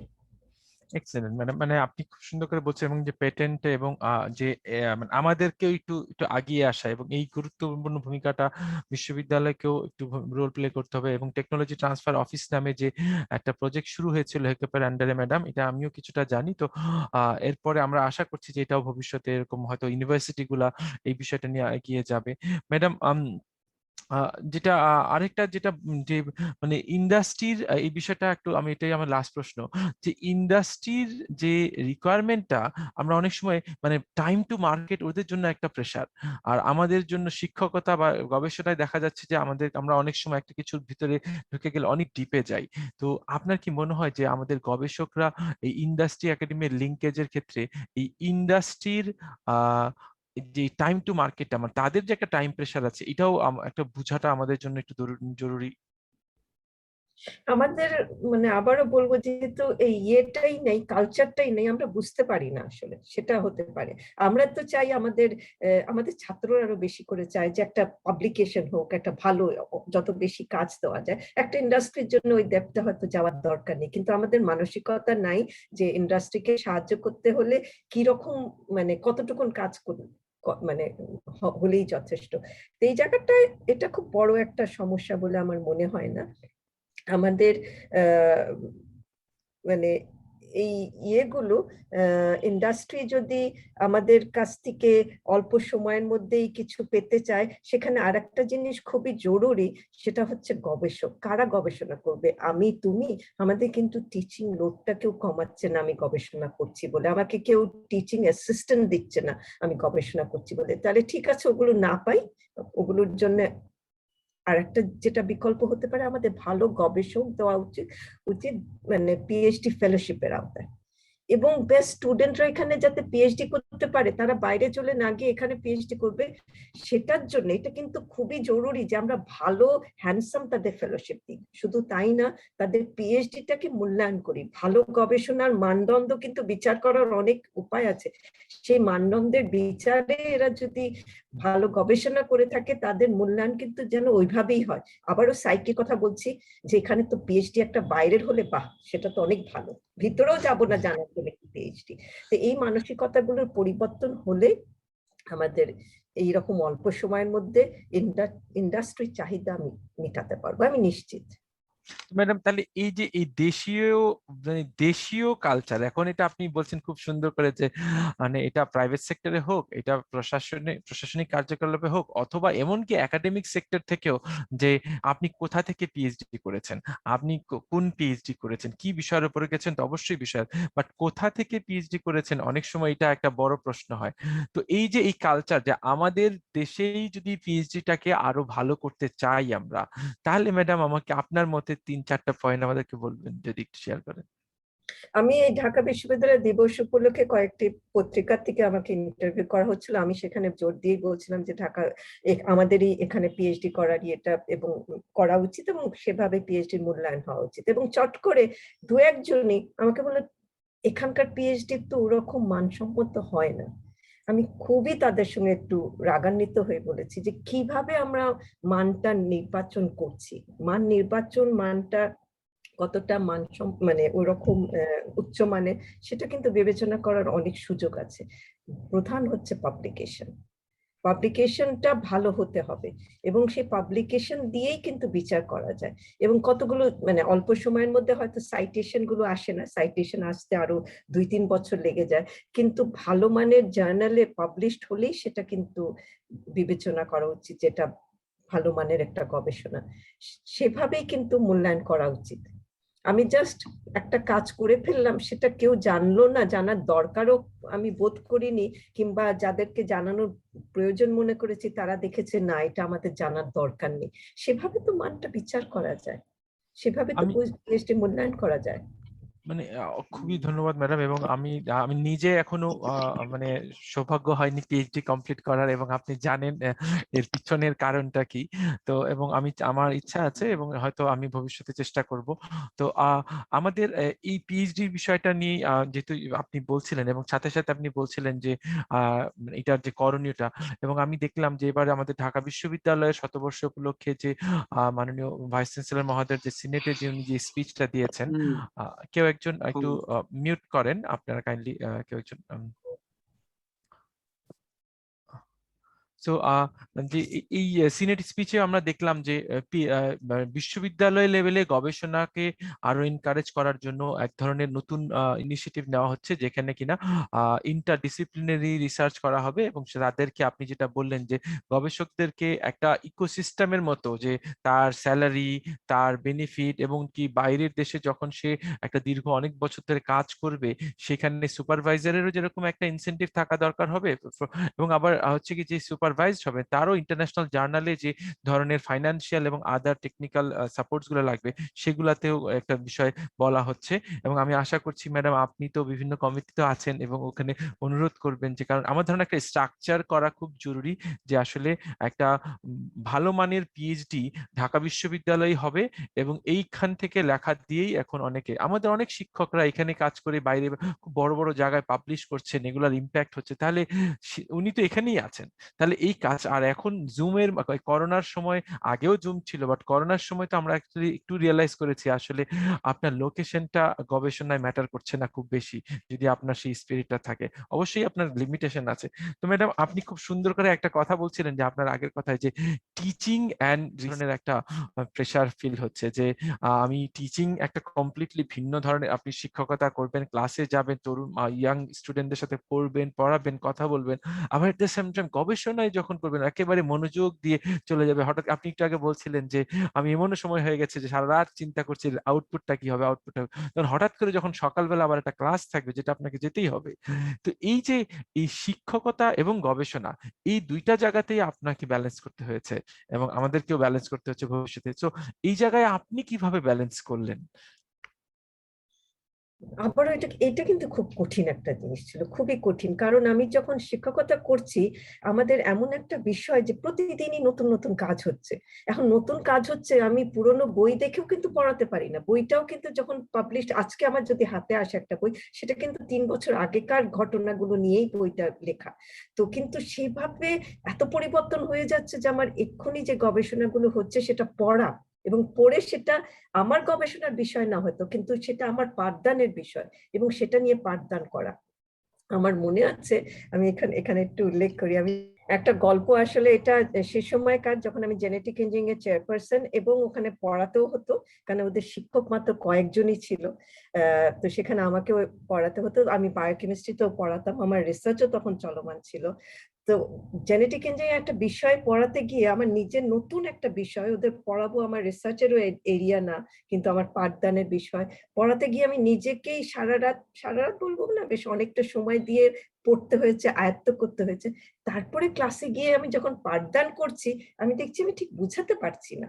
আমি এত নিজের কাছে মানে কষ্ট পাচ্ছি যে আমি ওদের বুঝাতে পারছি না। তো ওদের ক্লাস নিয়ে যখন ফিরে আসি, আমি বললাম যে না, আমি পরের দিন তোমাদের এটা আমি ক্ষমা চেয়ে নিলাম, পরের দিন আমি এটা ভালো করে জেনে এসে পড়াবো। এটা ফিজিক্স ডিপার্টমেন্টে একটা ছোট্ট রুমে তখন জেনেটিক ইঞ্জিনিয়ারিং ক্লাস হতো। সেই ক্লাসরুম থেকে ওখান থেকে বেরিয়ে আমি বায়োকেমিস্ট্রি ডিপার্টমেন্টের দিকে হেঁটে আসছি, যাদের কার্জন হল সম্পর্কে একটু ধারণা আছে বলি তাদের। আমি দেখছি আমি সামনে বিল্ডিং দেখতে পাচ্ছি না, আমি বুঝতে পারছি না কেন, দেখছি চোখ থেকে অঝরে পানি পড়ছে যে আমি এত কষ্ট পেয়েছি। তো এই জিনিসটা পাঠদান করাটা কিন্তু নতুন বিষয় নিয়ে ছাত্রদেরকে পড়ানো। আর আমাদের সব বিষয়ে তো আমাদের সবার অভিজ্ঞতা নেই, নতুন নতুন বিষয় নিয়ে পড়াতে হলে নতুন ভাবে নিজেকে পড়তে হয়, সেটা একটু ডিফিকাল্ট জায়গা। গবেষণা করা, পাঠদান করা সহজ ছিল না, খুবই ডিফিকাল্ট, বিশেষ করে যদি আপ টু ডেট থেকে পড়াতে হয়। পুরোনো নোট বই নিয়ে ক্লাসে যদি পড়ে বোর্ডে লিখে দেওয়া যায় ঠিক আছে, কিন্তু সেটা তো করা উচিত না কোনো শিক্ষকেরই। ম্যাডাম, এই জায়গায় যদি আপনি যদি আমাকে এবং আমাকে সহ যারা দেখছেন যে মানে তিনটা বিষয়, মানে আমি শুনেছি আপনার এখানে আপনার অনেক ছাত্ররাও কিন্তু এখানে জয়েন করেছে, আছে, শুনছে, এবং তারা বলেন যে আপনি ক্লাসেও গবেষক হিসেবে যেরকম ভাবে করেছেন এবং মানে শিক্ষক হিসেবে সেরকম সফল। তো ম্যাডাম, আপনার তিনটা মানে পরামর্শ যে একজন শিক্ষক, এবং যেহেতু আমাদের এখন ইমিডিয়েটলি টিচিং লোড কমছে না, কারণ বিশ্ববিদ্যালয়েরও একটা লিমিটেশনের ভিতরে যেতে হচ্ছে, তাকেও তো শিক্ষকতার সাথে গবেষণা আলাদা দুইটা বিষয় মেনটেন করতে হবে। তো ম্যাডাম, এই জায়গায় আমার জন্য এবং ভবিষ্যৎ আমার মতো যারা আছে তাদের জন্য আপনার পরামর্শ কি, কিভাবে ব্যালেন্স করব? রাশেদ, আমি তোমাকে অ্যাড্রেস করে বলছি, তোমার মতো মানুষের জন্য কোনো প্রবলেম দেখছি না। আসল দরকার প্যাশন। ওই প্যাশন থাকলে, নিষ্ঠা থাকলে, আগ্রহ থাকলে কোনো কিছুই মানে কোনো বাধাই থাকে না। এটা কিন্তু আমার মানে নিজের অভিজ্ঞতা থেকে বলছি। আমি যখন জেনেটিক ইঞ্জিনিয়ারিং ডিপার্টমেন্টের দায়িত্ব নিয়ে, আমার কোনো অ্যাডমিনিস্ট্রেশনের অভিজ্ঞতা ছিল না, কিন্তু আমার খুব ভালোবাসা ছিল, প্যাশন ছিল, জিনিসটাকে দাঁড় করাবো সে আগ্রহটা ছিল, সে কারণে সফল হয়েছি। রিসার্চেও আমি যখন প্রথম ঢাকা বিশ্ববিদ্যালয়ে ডিএনএ নিয়ে কাজ করি, পাটের ডিএনএ কিভাবে পাটের থেকে ডিএনএ বের করা যায়, সেই জিনিসটাই খুব দুরূহ ছিল। সেই পর্যায় থেকে আমার পাটের পুরো জিনোম রহস্য জানলাম, সেটা ওই আগ্রহ থেকে, মানে করতে হবে, একটা স্বপ্ন, যেটা আসল কথা স্বপ্ন, স্বপ্ন থাকতে হবে যে আমি আমি আমার এই কাজের মাধ্যমে এই জায়গায় পৌঁছাতে চাই, সেই স্বপ্নটা থাকলেই সফল হওয়া যায়। ম্যাডাম, ব্যালেন্সটাও ডিফিকাল্ট হয়, কিন্তু স্বপ্নের জন্য সফল হওয়া যায়। ম্যাডাম, এবং আপনি নিশ্চয়ই বলেছেন যে যেমন আমি একটু কয়েকদিন আগে আমাদের শ্রদ্ধেয় আনিসুজ্জামান স্যারের উপরে একটা বইয়ে একটা ওনার পরিবারের সাক্ষাৎকার দেখছিলাম। তো এবং কমপ্লেনটা ঠিক একই রকম, যে উনাকে তো আমরা পাইনি, মানে মানে উনি ছিলেন বাট উনি সবার, তো উনি ফ্যামিলি টাইমটা, তো ওই যে ট্রেড অফটা দেখুন, এখন আপনার মেয়েও কিন্তু তাই বলবে যে একটা ট্রেড অফ থাকবে। সো এই জায়গাতেই মনে হয় যে যে একটা যত রাষ্ট্রের এবং মাসকে আপনি যে ক্রিটিক্যাল মাস, যখন একটা বড় গ্রুপের জন্য আপনি কাজ করছেন, তখন কিছুটা ট্রেড অফ আপনার থাকতেই হবে, এবং সেটাই আসলে আমাদের হয়তো ব্যক্তি লেভেলে চুজ করতে হবে। এবং শিক্ষকতা গবেষণা যে বিষয়টা, সেক্ষেত্রে আমি এখনো মানে দুটো বিষয় আমি অনেক সময় ক্ষমা চাচ্ছি যে আমি এখনো শিক্ষক এবং গবেষকের কোনোটাই হয়ে উঠতে পারিনি। তবে হ্যাঁ, চেষ্টা করছি কিছু কিছু বিষয়, যে বিষয়টা আমি নিজের একটা এরিয়া বের করতে চাচ্ছিলাম, যে আসলে কোন এরিয়াটাতে আমি পছন্দ করি, সেটা আমি চেষ্টা করছি। ম্যাডাম, আপনার লাস্ট কথা, এই আগের কথাটা থেকে আমি যদি আরেকটা প্রশ্ন পেয়েছি যে ম্যাডাম, মানে ক্ষমা চাওয়া, হ্যাঁ, এবং অনেক সময় আমরা ধরে নিই যে শিক্ষকরা ক্লাসের ভিতরে যাবে, ইয়ে করবে, তারা সব জানবে, এবং শিক্ষার্থীর কাছে সে জানবে না বলে ক্ষমা চাইবে না, বা মানে না যা, এই যে স্টেট অফ মাইন্ডটা অফ এ টিচার, মানে এইটা আপনি কি মনে করেন, মানে আমরা শিক্ষক কি পারফেক্ট, এবং শিক্ষকের ক্ষমা চাওয়াটা কি শিক্ষার্থীর কাছে কোনো একটা বিষয় আজকে না জানলে এইটা কি খুব নর্মাল? শিক্ষক পারফেক্ট তো হতে পারে না, মানে অনেক ভুল ত্রুটি তো মানে আমাদের ইয়ের মধ্যে, চিন্তা ভাবনার মধ্যেও থাকতে পারে, এবং পড়াতে গিয়েও তুমি আবিষ্কার করতে পারো যে ঠিক যে জিনিসটা যেভাবে মানে বোঝানোর দরকার সেভাবে তুমি পারছো না। আমার মনে হয় সেই ক্ষেত্রে ক্ষমা চাওয়াটা খুবই জরুরি, যে আমি দুঃখিত, আমি ওভাবে বুঝাতে পারছি না। এবং ছাত্ররা কিন্তু জানে তোমাকে মানুষ হিসেবেই তারা নিচ্ছে। অনেক সময় তুমি ভুল পড়িয়ে চলে আসলে ওরা কিন্তু ঠিকই মানে তোমাকে ওভাবেই চিন্তা করবে যে এই জিনিসটা তো ঠিক না। আমরা ধরে নিই আমি সব জানি, ওরা কিচ্ছুই জানে না, আমি যা ভুল বলছি ওভাবেই মেনে নেবে, সেটা কিন্তু না।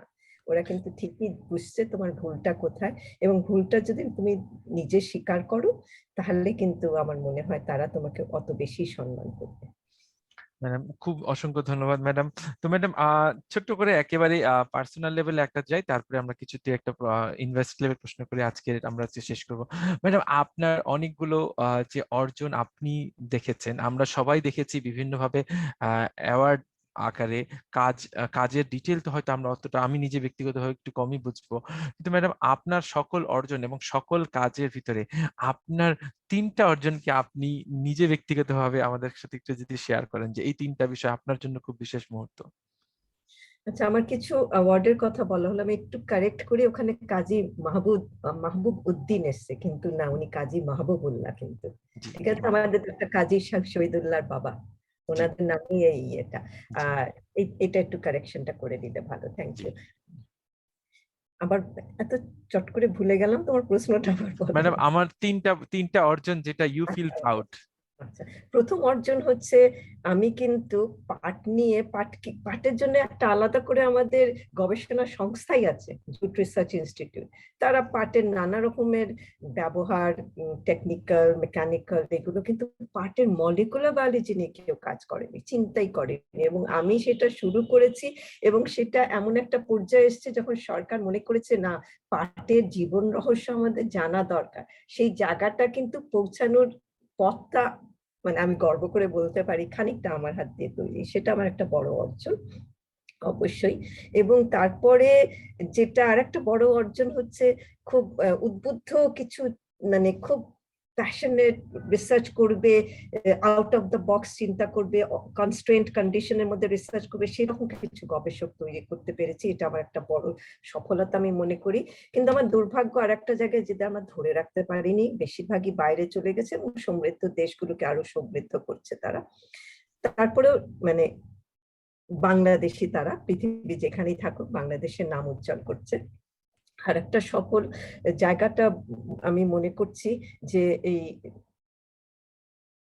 একটা রিসার্চ কালচার তৈরি করতে পেরেছি আমি, যেটার দিকে আমি মানে অতটা, মানে আমি একটু বেশি কৃতিত্ব নিয়ে ফেললে হয়তো অন্যায় হবে, তারপরেও খানিকটা হয়তো কৃতিত্ব আছে, যে এখন আমাদের বিভাগে, বিশেষ করে আমার বিভাগের কথা বলতে পারি, অনেক তরুণ গবেষক একদম নেশার মতন কাজ করছে।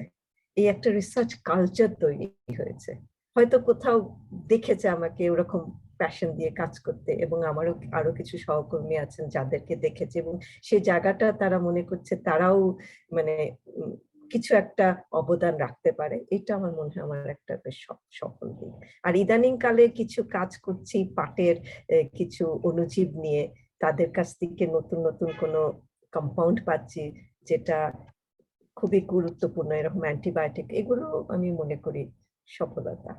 মানে অসংখ্য ধন্যবাদ। মানে এগুলো আমাদের জন্য অনেক বড় ইন্সপিরেশন, এবং আপনি বলছেন যে লাস্টে যে রিসার্চ কালচার তৈরি করতে পেরেছেন, এবং আসলে আপনি শুধু আপনার ডিপার্টমেন্ট লেভেলে না, আপনি বিজনেস ফ্যাকাল্টিতেও একজনকে ইন্সপায়ার করেছেন। আমি শুরু, তো আমার কাছে মনে হয়েছে যে, এবং আমরা আজকে আপনার সাথে যখনই আমার নিজের ব্যক্তিগত অভিজ্ঞতাগুলো শেয়ার করেছি বা প্ল্যানগুলো শেয়ার করেছি, তো আপনি যে সুন্দর করে আমাকে একটা ইন্সপিরেশন দেন, এবং মাঝে মাঝে প্রায় ফোন করেই বসে সাহস করেছে, ম্যাডাম একটি ইন্সপিরেশন দরকার। তো ম্যাডাম, এই বিষয়গুলো আসলে আপনি খুব সুন্দর করে বলেছেন, এবং we are really grateful to have you. আমার আর 2-3টা প্রশ্নের ভিতরে ম্যাডাম, যে আমরা তো এখন শতবর্ষ শেষ করলাম ঢাকা বিশ্ববিদ্যালয়, এবং আজকে থেকে 101তম বর্ষে পদার্পণ করছি, এবং এই যে এতদিনে ঢাকা বিশ্ববিদ্যালয়ের প্রায় অর্ধেক সময় আপনি ছিলেন শিক্ষার্থী হিসেবে, শিক্ষক হিসেবে। তো এই বিষয় গতকাল আমি ফেসবুকে, সোশ্যাল মিডিয়াতে আমি একটু কিছু লেখালেখি ঠিক না, জাস্ট অবজার্ভ করি, কিছু জায়গায় অভিজ্ঞতাগুলো শেয়ার করি। একটা প্রশ্ন করেছিলাম যে ঢাকা বিশ্ববিদ্যালয়কে 4টি শব্দে, ঢাকা বিশ্ববিদ্যালয়ের সকল ইতিবাচক অবদানকে 4টি শব্দে যদি ব্যাখ্যা করেন, কি অসাধারণ অসাধারণ কিছু কথা এসেছে। কেউ বলেছে স্বাধীনতা, কেউ বলেছে সাহস, কেউ বলেছে মানে হোপ, আশা, আলো, কেউ বলেছে পরিবর্তন, নেতৃত্ব। মানে আপনার কাছে এই 4টা শব্দ কি হবে? আমার স্বপ্ন যাত্রা, মানে ঢাকা বিশ্ববিদ্যালয়ের অনেকেরই জন্য একটা স্বপ্ন যাত্রা। তারা মানে ঢাকা বিশ্ববিদ্যালয়ের যে গৌরবোজ্জ্বল 100 বছর, অনেকেরই স্বপ্নের যাত্রার মধ্যে ঢাকা বিশ্ববিদ্যালয়ের একটা বড় ইয়ে ছিল। তো আমার স্বপ্নের যাত্রা যেটা। আপনার স্বপ্নযাত্রা ম্যাডাম। ম্যাডাম অসাধারণ, thank you very much madam. আমি যদি আরেকটা ছোট্ট প্রশ্ন করি যে আমরা এই যে গবেষণাকে আপনি যে একটা নতুন লেভেলে নিয়ে যাচ্ছেন আমাদের জন্য, নিজে শুধু কাজের মাধ্যমে না, হোপের মাধ্যমে। তো এই যে এই বিষয়টা যে মানে আজকে 2121 সালে যে আপনি, আমরা যদি আরেকটা অত্যাধুনিক, এই যে আপনার যে দুঃখটা যে অনেক গবেষকরা চলে গেল বা চলে যাচ্ছে বিভিন্ন কারণে, উন্নত দেশকে আরো উন্নত করছে, এই শব্দটা আমার আজকের খুব টেক অ্যাওয়ে। তো ম্যাডাম, তো 2121 সালের এই যে পুরো ঢাকা বিশ্ববিদ্যালয়কে একটা গবেষণা culture, at the same time আমি আমি নিজে ব্যক্তিগতভাবে টিচিংটাকেও খুব গুরুত্বপূর্ণ মনে করি এবং সেটাকেও ব্যালেন্স করে মানে একটা গবেষণা পরিবেশে ম্যাডাম আপনার এক্সপেকটেশন কি থাকবে ঢাকা বিশ্ববিদ্যালয়ের প্রতি? আবারও বলি, মানে পৃথিবীর সব গবেষণাগার যেমন কোনো সময় বন্ধ হয় না, সারা দিন রাতি আলো জলে গবেষণা হয়। আমি ঢাকা বিশ্ববিদ্যালয়কে 100 বছর পর সেই পর্যায়ে দেখতে চাই, এবং এইরকম গবেষণা নিবেদিত প্রাণ মানে মানে পরিবেশটা হলে এরকম নিবেদিত প্রাণ গবেষক পাওয়া যাবে, এবং এই নিবেদিত প্রাণ গবেষকরাই বাংলাদেশকে এমন একটা পর্যায়ে আনবে যে আগামীতে আমাদের ভ্যাকসিনের জন্য আমাদের অনেক মানে রিজার্ভ আছে, ফরেন রিজার্ভ, তাও আমরা ভ্যাকসিন পাচ্ছি না, কিন্তু আমরা নিজেরাই ভ্যাকসিন তৈরি করব। আমরা নিজেরাই ভ্যাকসিনের মতন আরো অনেক যেরকম পৃথিবীর দরকার যেসব জিনিসগুলো আমাদের গবেষণার মাধ্যমে সেখান আসবে, সেই জায়গাটা আমি আশা করছি ঢাকা বিশ্ববিদ্যালয় 100 বছর পরে সেই জায়গায় পৌঁছাবে। এবং আরেকটা তো বড় স্বপ্ন অবশ্যই, যেখান থেকে 2-1 নোবেল লরিয়েটও আসবে। ইনশাল্লাহ ম্যাডাম, 100 বছরে আপনার এই মানে আসলেই খুব অন্যরকম একটা চিন্তা যে আমরা ভ্যাকসিন আবিষ্কার শুধু না, এবং আমরা আরো বিভিন্ন জায়গায় নেতৃত্ব দিব, এবং সাথে সাথে নোবেল তো একটা রিকগনিশন, এবং আমরা আশা করছি যে সেটাও আমরা গবেষণার মাধ্যমে পাবো।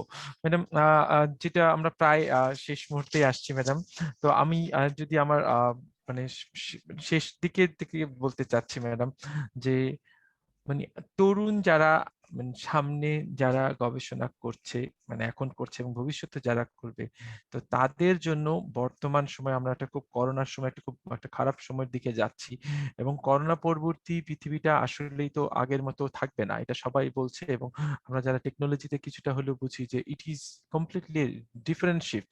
এটা যদি চাকরি বাজারে হোক, এটা গবেষকদের ক্ষেত্রে হোক, এটা উদ্যোক্তাদের ক্ষেত্রে হোক, এটা যে কোনো কাজে।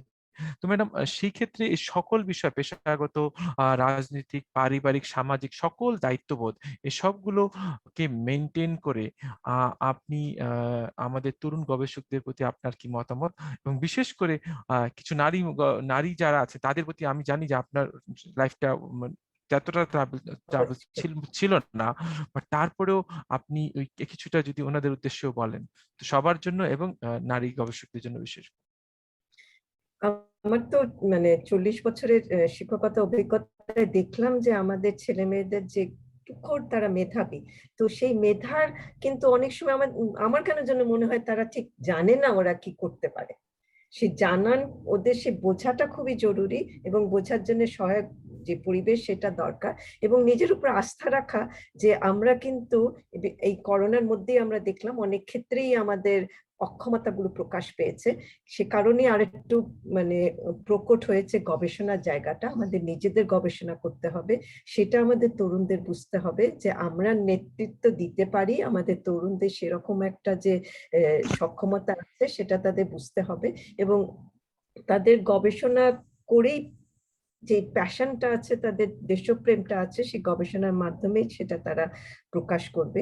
আর নারীদের ক্ষেত্রে বলি, আসলে সহজ না, পৃথিবীর কোথাও সহজ না। মানে একটা তো সিলিং আছে না, গ্লাস সিলিং, যেটা অতিক্রম করা যায় না। আমাদের ইতিহাসে কত নারী বিজ্ঞানীদের কথা আছে যা দেখি যাদের উপেক্ষিত করা হয়েছে নারী বলেই, তো সেগুলোকে একটু ভুলে যেতে হবে। এখন আমরা ছেলে মেয়েদের মধ্যে দেখি মেয়েরা কিন্তু পড়াশোনায় এগিয়ে আছে, অনেক ভালো করছে, তো সেই জায়গাটায় যে সফলতা, সেটাকে একটু মনের মধ্যে কনফিডেন্স আনতে হবে যে এটা কিন্তু আমি পারি। আমার বাসার মানে ব্যালেন্সিং করাটা ডিফিকাল্ট, কিন্তু আমি পারবো। তো সেই পাড়ার যে ইচ্ছেটা সেটা জরুরি।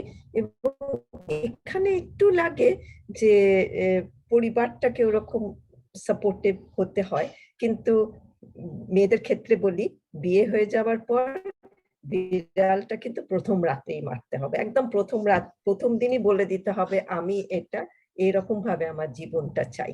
অবশ্যই সেটার মধ্যে তো সংঘর্ষ না মানে না করেই যে দুজনই যাতে সমান মানে মর্যাদার সাথে নিজের ইচ্ছেগুলোকে পূরণ করতে পারে, সাংসারিক এবং সামাজিক সব জিনিসগুলোকে দুজন মিলে করতে পারে সমাধান, সেটা কিন্তু প্রথম দিকেই একদম ঠিক করে দিতে হবে। একটা মেয়ে যখন ওই অবস্থানে যায় তখন কিন্তু তার নিজেকে মানে করে ফেলে যে না, আমাকে ঘাটানো যাবে না, আমি এই জায়গাটা কিন্তু, সেটা কিন্তু একটা মেয়ে খুব জরুরি, একটা নারীর খুবই জরুরি নিজেকে ওভাবে প্রতিষ্ঠিত করা। অসংখ্য ধন্যবাদ ম্যাডাম। ইন্টারডিসিপ্লিনারি স্টাডি বা মাল্টিডিসিপ্লিনারি স্টাডি, এই যে এই বিষয়টা নিয়ে এখন অনেক কথা আসছে, এবং আমার ধারণা ঢাকা বিশ্ববিদ্যালয়ে তো আমরা শিক্ষার্থী হিসেবে মানে চাইলেও অডিট করতে যেতে পারতাম, বাট আমার ধারণা আমরা কেউই তেমন যাইও না। তো আমি বিজনেসে পড়ছি, বা আমি তখন ফার্স্ট ইয়ার আন্ডারগ্রেড হিসেবে আমি কেন চারুকলার একটা ডিপার্টমেন্টে আমি গেলাম না, অথবা আমি একটা লয়ে গেলাম না, অথবা সায়েন্সের কোনো একটা বিষয়ে আমি গেলাম না। এই যে এই কোর্স সিস্টেমে আমাদের যে এখন যে বলছি আমরা ইন্টারডিসিপ্লিনারি স্টাডিটা দরকার, but at the same time আমাদের যে এক্সেস অ্যাজ এন স্টুডেন্ট, এই যে এই বিভিন্ন ডিসিপ্লিনে একটু ঘোরাঘুরি করা, এটা তো ম্যাডাম একেবারেই দেখছি যে কালচার হিসেবেই নাই, অপরচুনিটি হিসেবে আছে কিনা সেটা যেমন আমি তো জানি যে আমার ক্লাসে যদি কোনো একজন স্টুডেন্ট এসে বলে যে স্যার আমি অডিট করব, আমি আপনার ক্লাসটা বসবো, আমি তো না করব না। বাট আমার ধারণা স্টুডেন্টদের ভিতরেও এই কালচারটাই আসলে ধারণাও নেই যে সে অন্য কোনো ডিপার্টমেন্টে যে ক্লাস করতে পারে। তো ম্যাডাম এই ইন্টারডিসিপ্লিনারি স্টাডিটা প্রমোট করার জন্য একটা অ্যাক্রস ডিসিপ্লিন আপনি জেনে খুশি হবেন যে আমাদের সেন্টারে কিন্তু আমরা গত প্রায় 5 বছর ধরে, আমরা তো এখনো ম্যাডাম অ্যাওয়ারনেস সেশনে আছি, তো আমাদের এখানে কিন্তু আইআইটির শিক্ষক, ট্রিপল ই শিক্ষক, ল এর শিক্ষক, জেনেটিক্স এর শিক্ষক, বিজনেস এর শিক্ষক যেমন আছে, আবার সোশ্যাল সায়েন্স আর্টস ফ্যাকাল্টির শিক্ষকরাও আছেন। সবাই আমরা চেষ্টা করছি যে একটু এই যে ইনস্টিটিউশনাল ফরম্যাটটা দাঁড়িয়ে গেলেই, যেমন আপনাকে আমি বলি যে আমাদের সেন্টারে কিন্তু এই ফার্স্ট খুব প্রেসার ছিল, আমরা একটা রিসার্চ এন্ড ডেভেলপমেন্ট জায়গা করেছি বড়, যে এই জায়গায় ইন্টারডিসিপ্লিনারি রিসার্চ হবে। তো এই যে ম্যাডাম এই ইন্টারডিসিপ্লিনারি স্টাডিজ এন্ড রিসার্চে করণীয় কি হতে পারে বিশ্ববিদ্যালয় লেভেলে, শিক্ষার্থীর লেভেলে, শিক্ষকের লেভেলে? বিশ্ববিদ্যালয় লেভেলে কিন্তু মানে মানে ছিল সায়েন্স সাবজেক্টের মধ্যে কিন্তু ইন্টার ডিপার্টমেন্টাল ওই সাবসিডিয়ারি বিষয়গুলোর মধ্যেই কিন্তু ওটা আনাই হয়েছিল যে অন্য একটা বিভাগে গিয়ে অন্য বিভাগের শিক্ষকের সান্নিধ্য আসা, সেটা শুধু অডিট করা না, তুমি মানে তোমার যোগাযোগটা তৈরি করা বিভিন্ন বিভাগের সাথে, এটা জরুরি অনেক কারণে, তোমার চিন্তা ভাবনাগুলোর জন্য জরুরি, তোমার গবেষণার জন্য জরুরি। তো সেই জায়গাটাও আমরা সরে এসেছি। আমি তো আমাদের বিভাগে দেখি, বায়োলজিক্যাল সায়েন্সে দেখি যে পাঠদানগুলো আমরা কেমিস্ট্রি বিভাগে আমরা যখন স্টুডেন্ট ছিলাম, ম্যাথামেটিক্স ডিপার্টমেন্টে, ফিজিক্সে গিয়ে করেছি, এখন কিন্তু ওইটা ঢুকিয়ে নেওয়া হয়েছে আমাদের কারিকুলামের মধ্যে। আমরাই কিছু নিজেরাই পড়াই, কিংবা হয়তো পার্ট টাইম কিছু টিচার নিয়ে এসে পড়াই, তো ওই জায়গাটাও কিন্তু যেটা ছিল সেটাও নষ্ট হয়ে গেছে। তবে তুমি যেটা বলছো সেটা খুবই জরুরি, এই জিনিসগুলো মানে মানে কি বলে এটাকে, কি বলে টার্মটা, যে ক্রেডিটেড হবে না, কিন্তু মানে তুমি এসে তুমি অডিট করা, হ্যাঁ, সেগুলো থাকাটা জরুরি। কারণ আমি যে কাজটা করছি সেটা তো মার্কেটিং একটা বিষয় আছে, এটা বাজারে আনার একটা বিষয় আছে, আমার তো কোনো ধারণাই নেই। তা আমাদের ছেলেমেয়েরা যদি ইয়েতে গিয়ে মার্কেটিং ডিপার্টমেন্টে ওরকম ক্লাসে বসতে পারতো, জানতে পারতো, তাহলে তাদের ধারণাটাও একটু পরিষ্কার হতো। এখন যে মানে যে সময় আমরা বসবাস করছি, এত প্রয়োজন, এত ইন্টারডিসিপ্লিনারি, যত আমরা গ্লোবালাইজড হচ্ছি তত ইন্টারডিসিপ্লিনারিও হতে হচ্ছে। তো সেই জায়গাটা অ্যাপ্রিসিয়েট করতেই হবে বিশ্ববিদ্যালয়কে, এবং সেই সুযোগগুলো রাখতে হবে। পৃথিবীর অনেক জায়গায় এটা করার সুযোগ আছে। আমার একটা ইন্সপিরেশন হচ্ছে যে আমি আমার ফুলব্রাইট স্কলারশিপে যখন আমি আমেরিকাতে এমবিএ করার সুযোগ পাই, তো ওখানে যখন পড়ছিলাম, তো আমার এই যে রচেস্টারটা খুবই অন্টারপ্রেনিউরিয়াল, কোডাক থেকে শুরু করে জেরক্স, দুইটা বড় কোম্পানি ওই জায়গায় হয়েছে এবং ওটাকে বলা হচ্ছিল রচেস্টারকে মুভ করে দিয়েছিল। তো যার কারণে দেখা গেল আমাদের ওই ইউনিভার্সিটি একটা ফেস্টিভ্যাল করতো, innovation, creativity and entrepreneurship festival. মানে ওরা বলতো ইনোভেশন ফেস্টিভ্যাল।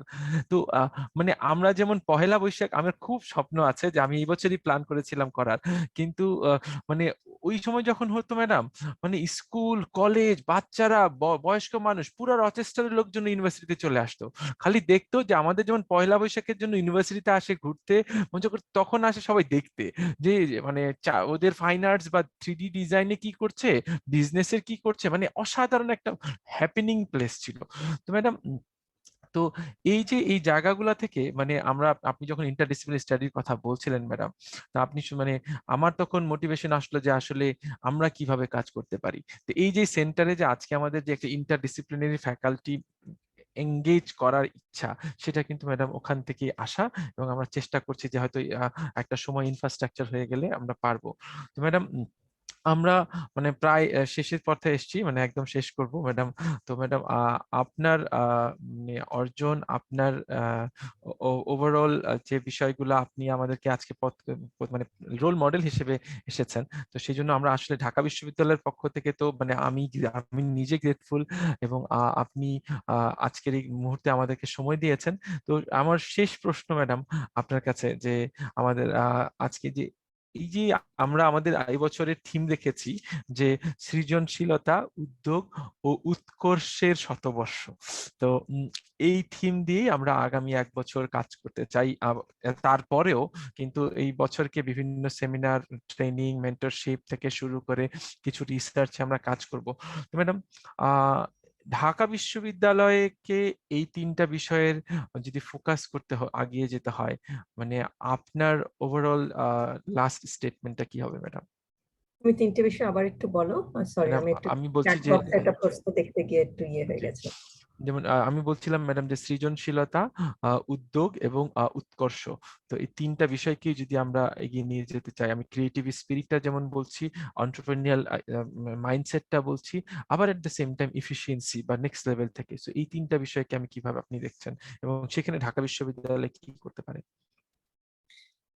ঢাকা বিশ্ববিদ্যালয় তো খুব একটা ভালো পজিশন আছে, কারণ এখনো আমাদের শিক্ষক যারা বিশ্বমানের, আমাদের শিক্ষার্থী যারা তারাও বিশ্বমানের। তো আমরা ওই রকম একটা পজিশনে আছি, সৃজনশীলতার মানে ওই ক্ষেত্রটা তো তৈরি করার একটা পরিবেশ আছেই, কারণ তুমি যখন বেস্ট মাইন্ডস নিয়ে কাজ করছো তখন সৃজনশীল হওয়ার পুরো পরিবেশটা যেটা দরকার সেটা বিদ্যমান, সেই জায়গাটা তো আছেই। কিন্তু এখানে কোথায় জানি আমাদের ওই স্কুল পর্যায়ে আরেকটু আমার মনে হয় ইয়ে হতে হবে। আমরা বিশ্ববিদ্যালয় পর্যায়ে এসে যখন একজন ছাত্রছাত্রীকে পাই, অলরেডি দেখি সে কিন্তু ভুলেই যায় সে সৃজনশীল একজন। মানে কি কারণে আমাদের ওই স্কুল কলেজের শিক্ষার ইয়েটা কিন্তু এখনো ওই কি বলে মুখস্থ বিদ্যার উপরে নির্ভরশীল। তোমার চিন্তা ভাবনাটাকে কোথায় জানি একদম নষ্ট করে দেওয়ার জন্য একটা ইয়ে কাজ করে। তো আমরা সেই জায়গায় দেখি যখন ক্লাসে প্রথম আসে তারা ওই কি বলে ওই মুখস্থ এটার বাইরে নিজে চিন্তা ভাবনা করে না। খুবই আমি মানে আমার ইয়ে হচ্ছে, মানে যখনই দেখি ওদের একটা চিন্তা করে একটা উত্তর দিতে পারছে না, আমার চেয়ে বিরক্ত কেউ হয় না। কিন্তু এদেরই যখন ল্যাবরেটরিতে আমি পাই, যখন পুরো একটা তারা পরিবেশ পেয়ে যায়, নিজেরা চিন্তা ভাবনা করে একটা কাজ করবে, ওদের উপরে দায়িত্ব চলে আসে, তখন দেখি ওরা একটা অন্য রকমের মানুষ। তার মানে সৃজনশীলতার দিক থেকে আমরা কিন্তু খুব ভালো একটা ইয়েতে আছি, পর্যায়ে আছি। এবং আরেকটা হচ্ছে উদ্যোগ, মানে উদ্যোক্তা হওয়ার বিষয় তুমি বলছিলে বোধহয়, তোমাকে শুনতে পাচ্ছি না, মিউট হয়ে আছো। উদ্যোগী হওয়া, উদ্যোগী হয়ে মানে কোনো প্রবলেম সলভ করা, এবং মানে মানে উদ্যোক্তা হওয়া। উদ্যোক্তা হওয়ার জন্য আমার যেটা মনে হয় সেটা জায়গায় এবারে মানে আমরা জোর দিচ্ছি, খুবই প্রয়োজন যে এই কিভাবে বিজনেস তোমার ইয়েটাকে বিজনেস মডেলে পরিবর্তন করো, এটা কিন্তু আমরা পারি না করতে, একেবারেই পারি না। আমাদের ওই দিক থেকে চিন্তা ভাবনার খুবই অভাব। এবং আরেকটা খুবই জরুরি বিষয়, সরকার খুব গুরুত্ব দিচ্ছে, তুমিও জানো, আমি তোমার সঙ্গে গিয়েই জেনেছি আরো বেশি করে, যে স্টার্ট আপ গুলো, এই স্টার্ট আপ হওয়াটা খুবই জরুরি। এবং এরা কি হয় আমাদের বিশেষ করে বায়োলজিক্যাল বা অন্যান্য সায়েন্সের বিষয় চট করে কিন্তু মানে কর্মক্ষেত্রগুলো অত বড় না, ওরা হতাশ হয়ে যায়, নিজেদের বিষয়ে কাজের সুযোগ পায় না, ব্যাংকে চলে যাচ্ছে, অন্যান্য বিষয়ে চলে যাচ্ছে। কিন্তু এটা না করে যদি ওরা চিন্তা করতো যে আমি উদ্যোক্তা হতে পারি, সেই জায়গায় কিন্তু বিশ্ববিদ্যালয়ের একটা বড় ভূমিকা আছে। এদের জন্য আলাদা কোনো সেন্টার থাকা উচিত, যেটা আশা করছি আইস করবে। ওদের উদ্যোগ মানে উদ্যোক্তা হওয়ার যে মানসিকতা সেটা তৈরি করে দেবে, এবং সেই মানসিকতা আসলেই এই স্টার্টআপ গুলোর সুযোগ তারা নিতে পারবে। ওই জায়গাটার অভাব আমাদের, মানে মেধার অভাব নেই, সৃজনশীল তারা সেই অভাবও নেই, পরিবেশটা আছে। আর একটু ভালো হলে অসুবিধা, মানে আর একটু ভালো হলেই ভালো হতো, যে সৃজনশীল হওয়ার যে পরিবেশটা, কিন্তু মানে উদ্যোক্তা হওয়ার পরিবেশটা কিন্তু নেই, একেবারেই নেই। ওই জায়গাটা তৈরি করতে হবে ঢাকা বিশ্ববিদ্যালয়কে। সরকারের যে স্টার্টআপের যে সুবিধাগুলো আছে সেগুলো কিন্তু কেউ মানে জানে হয়তো, কিন্তু নেওয়ার জন্য যা দরকার সেটা নেই। ম্যাডাম, আপনি থ্যাংক ইউ ভেরি মাচ। আপনি যেটা বলছেন যে মানে আমি যেই মেসেজগুলা আপনি যেটা বললেন যে প্রায় মানে উদ্যোক্তা মানে আইসি সেন্টার, সাধারণত আমরা বই ল্যাঙ্গুয়েজ থেকে যদি দেখি যে ইনোভেশন, ক্রিয়েটিভিটি অ্যান্ড এন্টারপ্রেনারশিপ, তো অনেক আসলে ক্রিয়েটিভিটিটা তো ইজ অ্যান অ্যাবিলিটি, এবং এই ক্রিয়েটিভিটিটা আসলে ইনোভেশনের আগে আসে থিওরিটিক্যালি, একাডেমিক্যালি। কিন্তু আমরা ওই যে আইস শুনতে ভাল লাগবে এবং বলতে ভাল লাগবে, এবং আমরা যখন বলি ice is cool, ice is awesome, so এই জায়গাটাই ম্যাডাম ফোকাসটাই কিন্তু এটা। এবং আপনি দেখবেন যে আমরা এন্টারপ্রেনারশিপে আমরা একটা শুরু করেছিলাম 2020 সালের ঠিক ফেব্রুয়ারি মাসের শেষের দিকে। আমাদের প্রথম প্রোগ্রাম ছিল এন্টারপ্রেনারশিপ ডেভেলপমেন্ট প্রোগ্রাম। আমরা 100 ঘন্টার ট্রেনিং প্রোগ্রাম বলেছিলাম, আমরা ফ্রি বলেছিলাম, এবং আমরা যেটা ছিলাম যে আমরা 250 আইডিয়া পেয়েছিলাম, মানে 250টা স্পিরিটেড মানুষ কাজ করতে চায়। এবং দুর্ভাগ্যজনক ভাবে হলেও যে মার্চ থেকে যেহেতু করোনা শুরু হয়ে গেল, তখন আমরা কিন্তু আসলে পারিনি।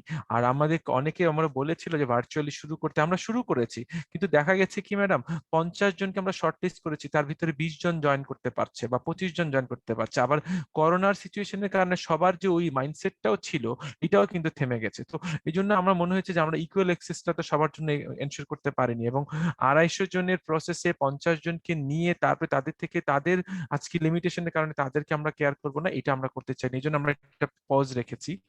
কিন্তু এখন আমাদেরকে we have to move on.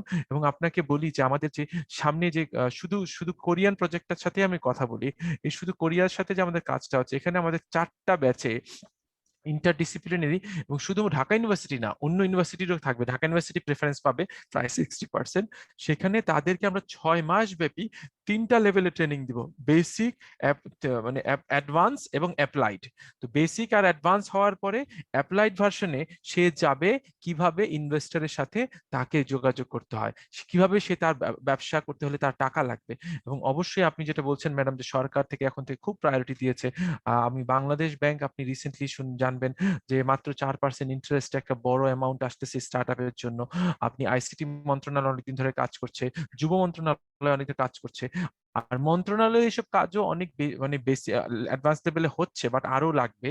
আর আমার সবসময় একটা ইচ্ছা হচ্ছে উদ্যোক্তাদের কাছে যেটা বিষয়, যে আপনার টাকা, মানি comes very last stage, but আপনি আপনার প্রোডাক্ট জানেন কিনা, কাস্টমার জানেন কিনা, প্রবলেম জানেন কিনা, কি প্রবলেম আপনি সলভ করছেন, দ্যাটস দি ফান্ডামেন্টাল ইস্যু। এইটা যদি ঠিকমতো ডিজাইন করতে পারেন, বাকিটা হচ্ছে একটা প্ল্যানিং এবং ফ্রেমওয়ার্কের ব্যাপার। তো ম্যাডাম, আমি আশা করছি যে আমাদের আইসি সেন্টার মানে এই বিষয়ে আপনি যে ধারণাগুলো আছে সেগুলো নিয়ে আগাবো, এগুলো নিয়ে আমরা চেষ্টা করব। এবং আপনি আমাদের সাথে আছেন, এবং আমি মনে করছি যে আপনি আমাদের সাথে অ্যাডভাইজার হিসেবে না, আমরা আপনার সাথে কথা বলছি যে আমরা কিছু ইনিশিয়েটিভ নিতে চাই, যেখানে আমরা চাই যে আপনি আমাদের সেখানে নেতৃত্ব নিয়ে যাবেন। তো ম্যাডাম, আজকে শতবর্ষ উপলক্ষে অনেকে প্রশ্ন করেছে, অনেকে অনেক রকম সুন্দর সুন্দর কমেন্টও দিয়েছে, মশিউর ভাই থেকে শুরু করে জুবেলি থেকে শুরু করে সবাই দেখেছি। তো আমি সবার প্রশ্ন সবগুলো চেষ্টা করেছি। তো ম্যাডাম, মানে আমাদের মানে আপনাকে আসলে ধন্যবাদ দিয়ে জানাতে শেষ করতে পারবো না। আবার ঢাকা বিশ্ববিদ্যালয় সম্বন্ধে, শতবর্ষী বিশ্ববিদ্যালয় সম্বন্ধে কিছু বলা মানে আসলে মানে মানে বলাটাও অনেক সামান্যই হবে। তো আমি মনে করি যে আমি নিজে খুবই ভাগ্যবান যে এই বিশ্ববিদ্যালয়ের একজন শিক্ষক হিসেবে, একজন শিক্ষার্থী হিসেবে, আমার ওয়াইফও এই বিশ্ববিদ্যালয়ের একজন শিক্ষার্থী এবং শিক্ষক এখন। তো আমাদের একেবারে 20 বছর দুইজনের অ্যারাউন্ড 40 বছর। তো আমরা সমান সমান এজেই আছি। তো আমাদের জন্য এটা একটা অসাধারণ অনুভূতি। আমরা এখন ক্যাম্পাসে আবার থাকি, এটা আরো একটা অন্যরকম অনুভূতি। তো ম্যাডাম, আজকে শতবর্ষ যে আমরা উদযাপন করছি, সেখানে আমরা আপনাকে অসংখ্য ধন্যবাদ। যারা দেখছেন তাদের সবাইকে ধন্যবাদ। আমি শেষে আবার সবার কাছে দুঃখিত প্রকাশ করছি যে আমরা লাইভে যে ইভেন্টটা হওয়ার কথা ছিল সেটা আমরা পারছি না, বাট এই ভিডিওটাকে ম্যাডাম আপনার পারমিশন নিয়ে আমরা লাইভে শেয়ার করে দিব, মানে পরে রেকর্ডেড করে। আর আমরা এরপরে ম্যাডাম আমি অনুরোধ করব আরেকবার আমরা সিস্টেমটা ঠিক করে আসলে আপনাকে আরেকবার আমরা একটা লাইভে বলবো অন্য একটা সময়, আপনার থেকে সময় নিই। Thank you. আমি নিজে মানে খুবই নিজেকে মনে করছি সৌভাগ্যবান যে এটা প্রথম একটা অনুষ্ঠান, মানে শুরু আমি শুনলাম সেজন্য, এবং আমি প্রথম এখানে আমি আমন্ত্রণ পেয়েছি, ধন্যবাদ। এবং আমার একটা খুব বড় স্বপ্নের সফল জায়গা হচ্ছে এই আইস। তো ঢাকা বিশ্ববিদ্যালয়ের এতদিনকার আমাদের একটা আকাঙ্ক্ষা, আমার নিজের বিশেষ করে আকাঙ্ক্ষা, সেটা আইসের মাধ্যমে তার মানে সেই সফল হতে যাচ্ছে। সেটা তো শুনেছি বেশ কিছুদিন ধরে, এখন একটা পর্যায়ে চলে এসেছে যেটা খুব দ্রুতই তার কাজ শুরু করবে। সেটা আমার খুব একটা বলবো যে আমার মানে স্বপ্ন সফল হওয়ার জায়গা। সেজন্য ধন্যবাদ রাশেদ, এবং আগামীতে এরকম কার্যক্রমের জন্য যেটুকুন আমার সহায়তা দরকার সেটা পুরোপুরি পাবে। Thank you very much madam. আমাদের সবার পক্ষ থেকে আপনাকে ধন্যবাদ। আইসি সেন্টারে আমি আমার এখানে ব্যাকগ্রাউন্ডে একটা বড় টিম সকাল থেকে কাজ করছে, গতকাল থেকে কাজ করছে, তাদের সবাইকে ধন্যবাদ। তারা আসলে এই যে I have a awesome team, এবং এদের ভিতরে কেউ আছে এনার্জি ইনস্টিটিউটে, কেউ আছে বিজনেস ফ্যাকাল্টিতে, কেউ আছে সোশ্যাল সায়েন্সে। আমার সবচেয়ে বড় সৌভাগ্য ম্যাডাম যে আমি আসলে, আপনি যে শিক্ষার্থীদের কথা বলছিলেন, যে এদের সবাই হাউ মানে দে ফিল যে আসলে এখানে এই একটা প্ল্যাটফর্ম হচ্ছে যেখানে আমরা আমাদের একটা দেখতে পাচ্ছি আমরা কিছু করব। তো এই যে ইন্টারডিসিপ্লিনারি গ্রুপটাকে শিক্ষক লেভেলে, স্টুডেন্ট লেভেলে আমরা অ্যাকোমোডেট করতে পারছি, সেটা আমার জন্য সৌভাগ্য। বর্তমানে আমাদের আইস অফিস কারাজ বিল্ডিং থেকেই অপারেট হচ্ছে, তবে আমরা খুব অচিরেই 15,000 স্কোয়ার ফিটের একটা বিল্ডিং কনস্ট্রাকশনে যাবো ইনশাআল্লাহ। ম্যাডাম আপনাকে অসংখ্য ধন্যবাদ, আবার অনেকক্ষণ আপনাকে বসিয়ে রেখেছি। জি ম্যাডাম, ভালো থাকবেন। আসসালামু আলাইকুম। আসসালাম, সবাইকে ধন্যবাদ। জি, থ্যাংক ইউ।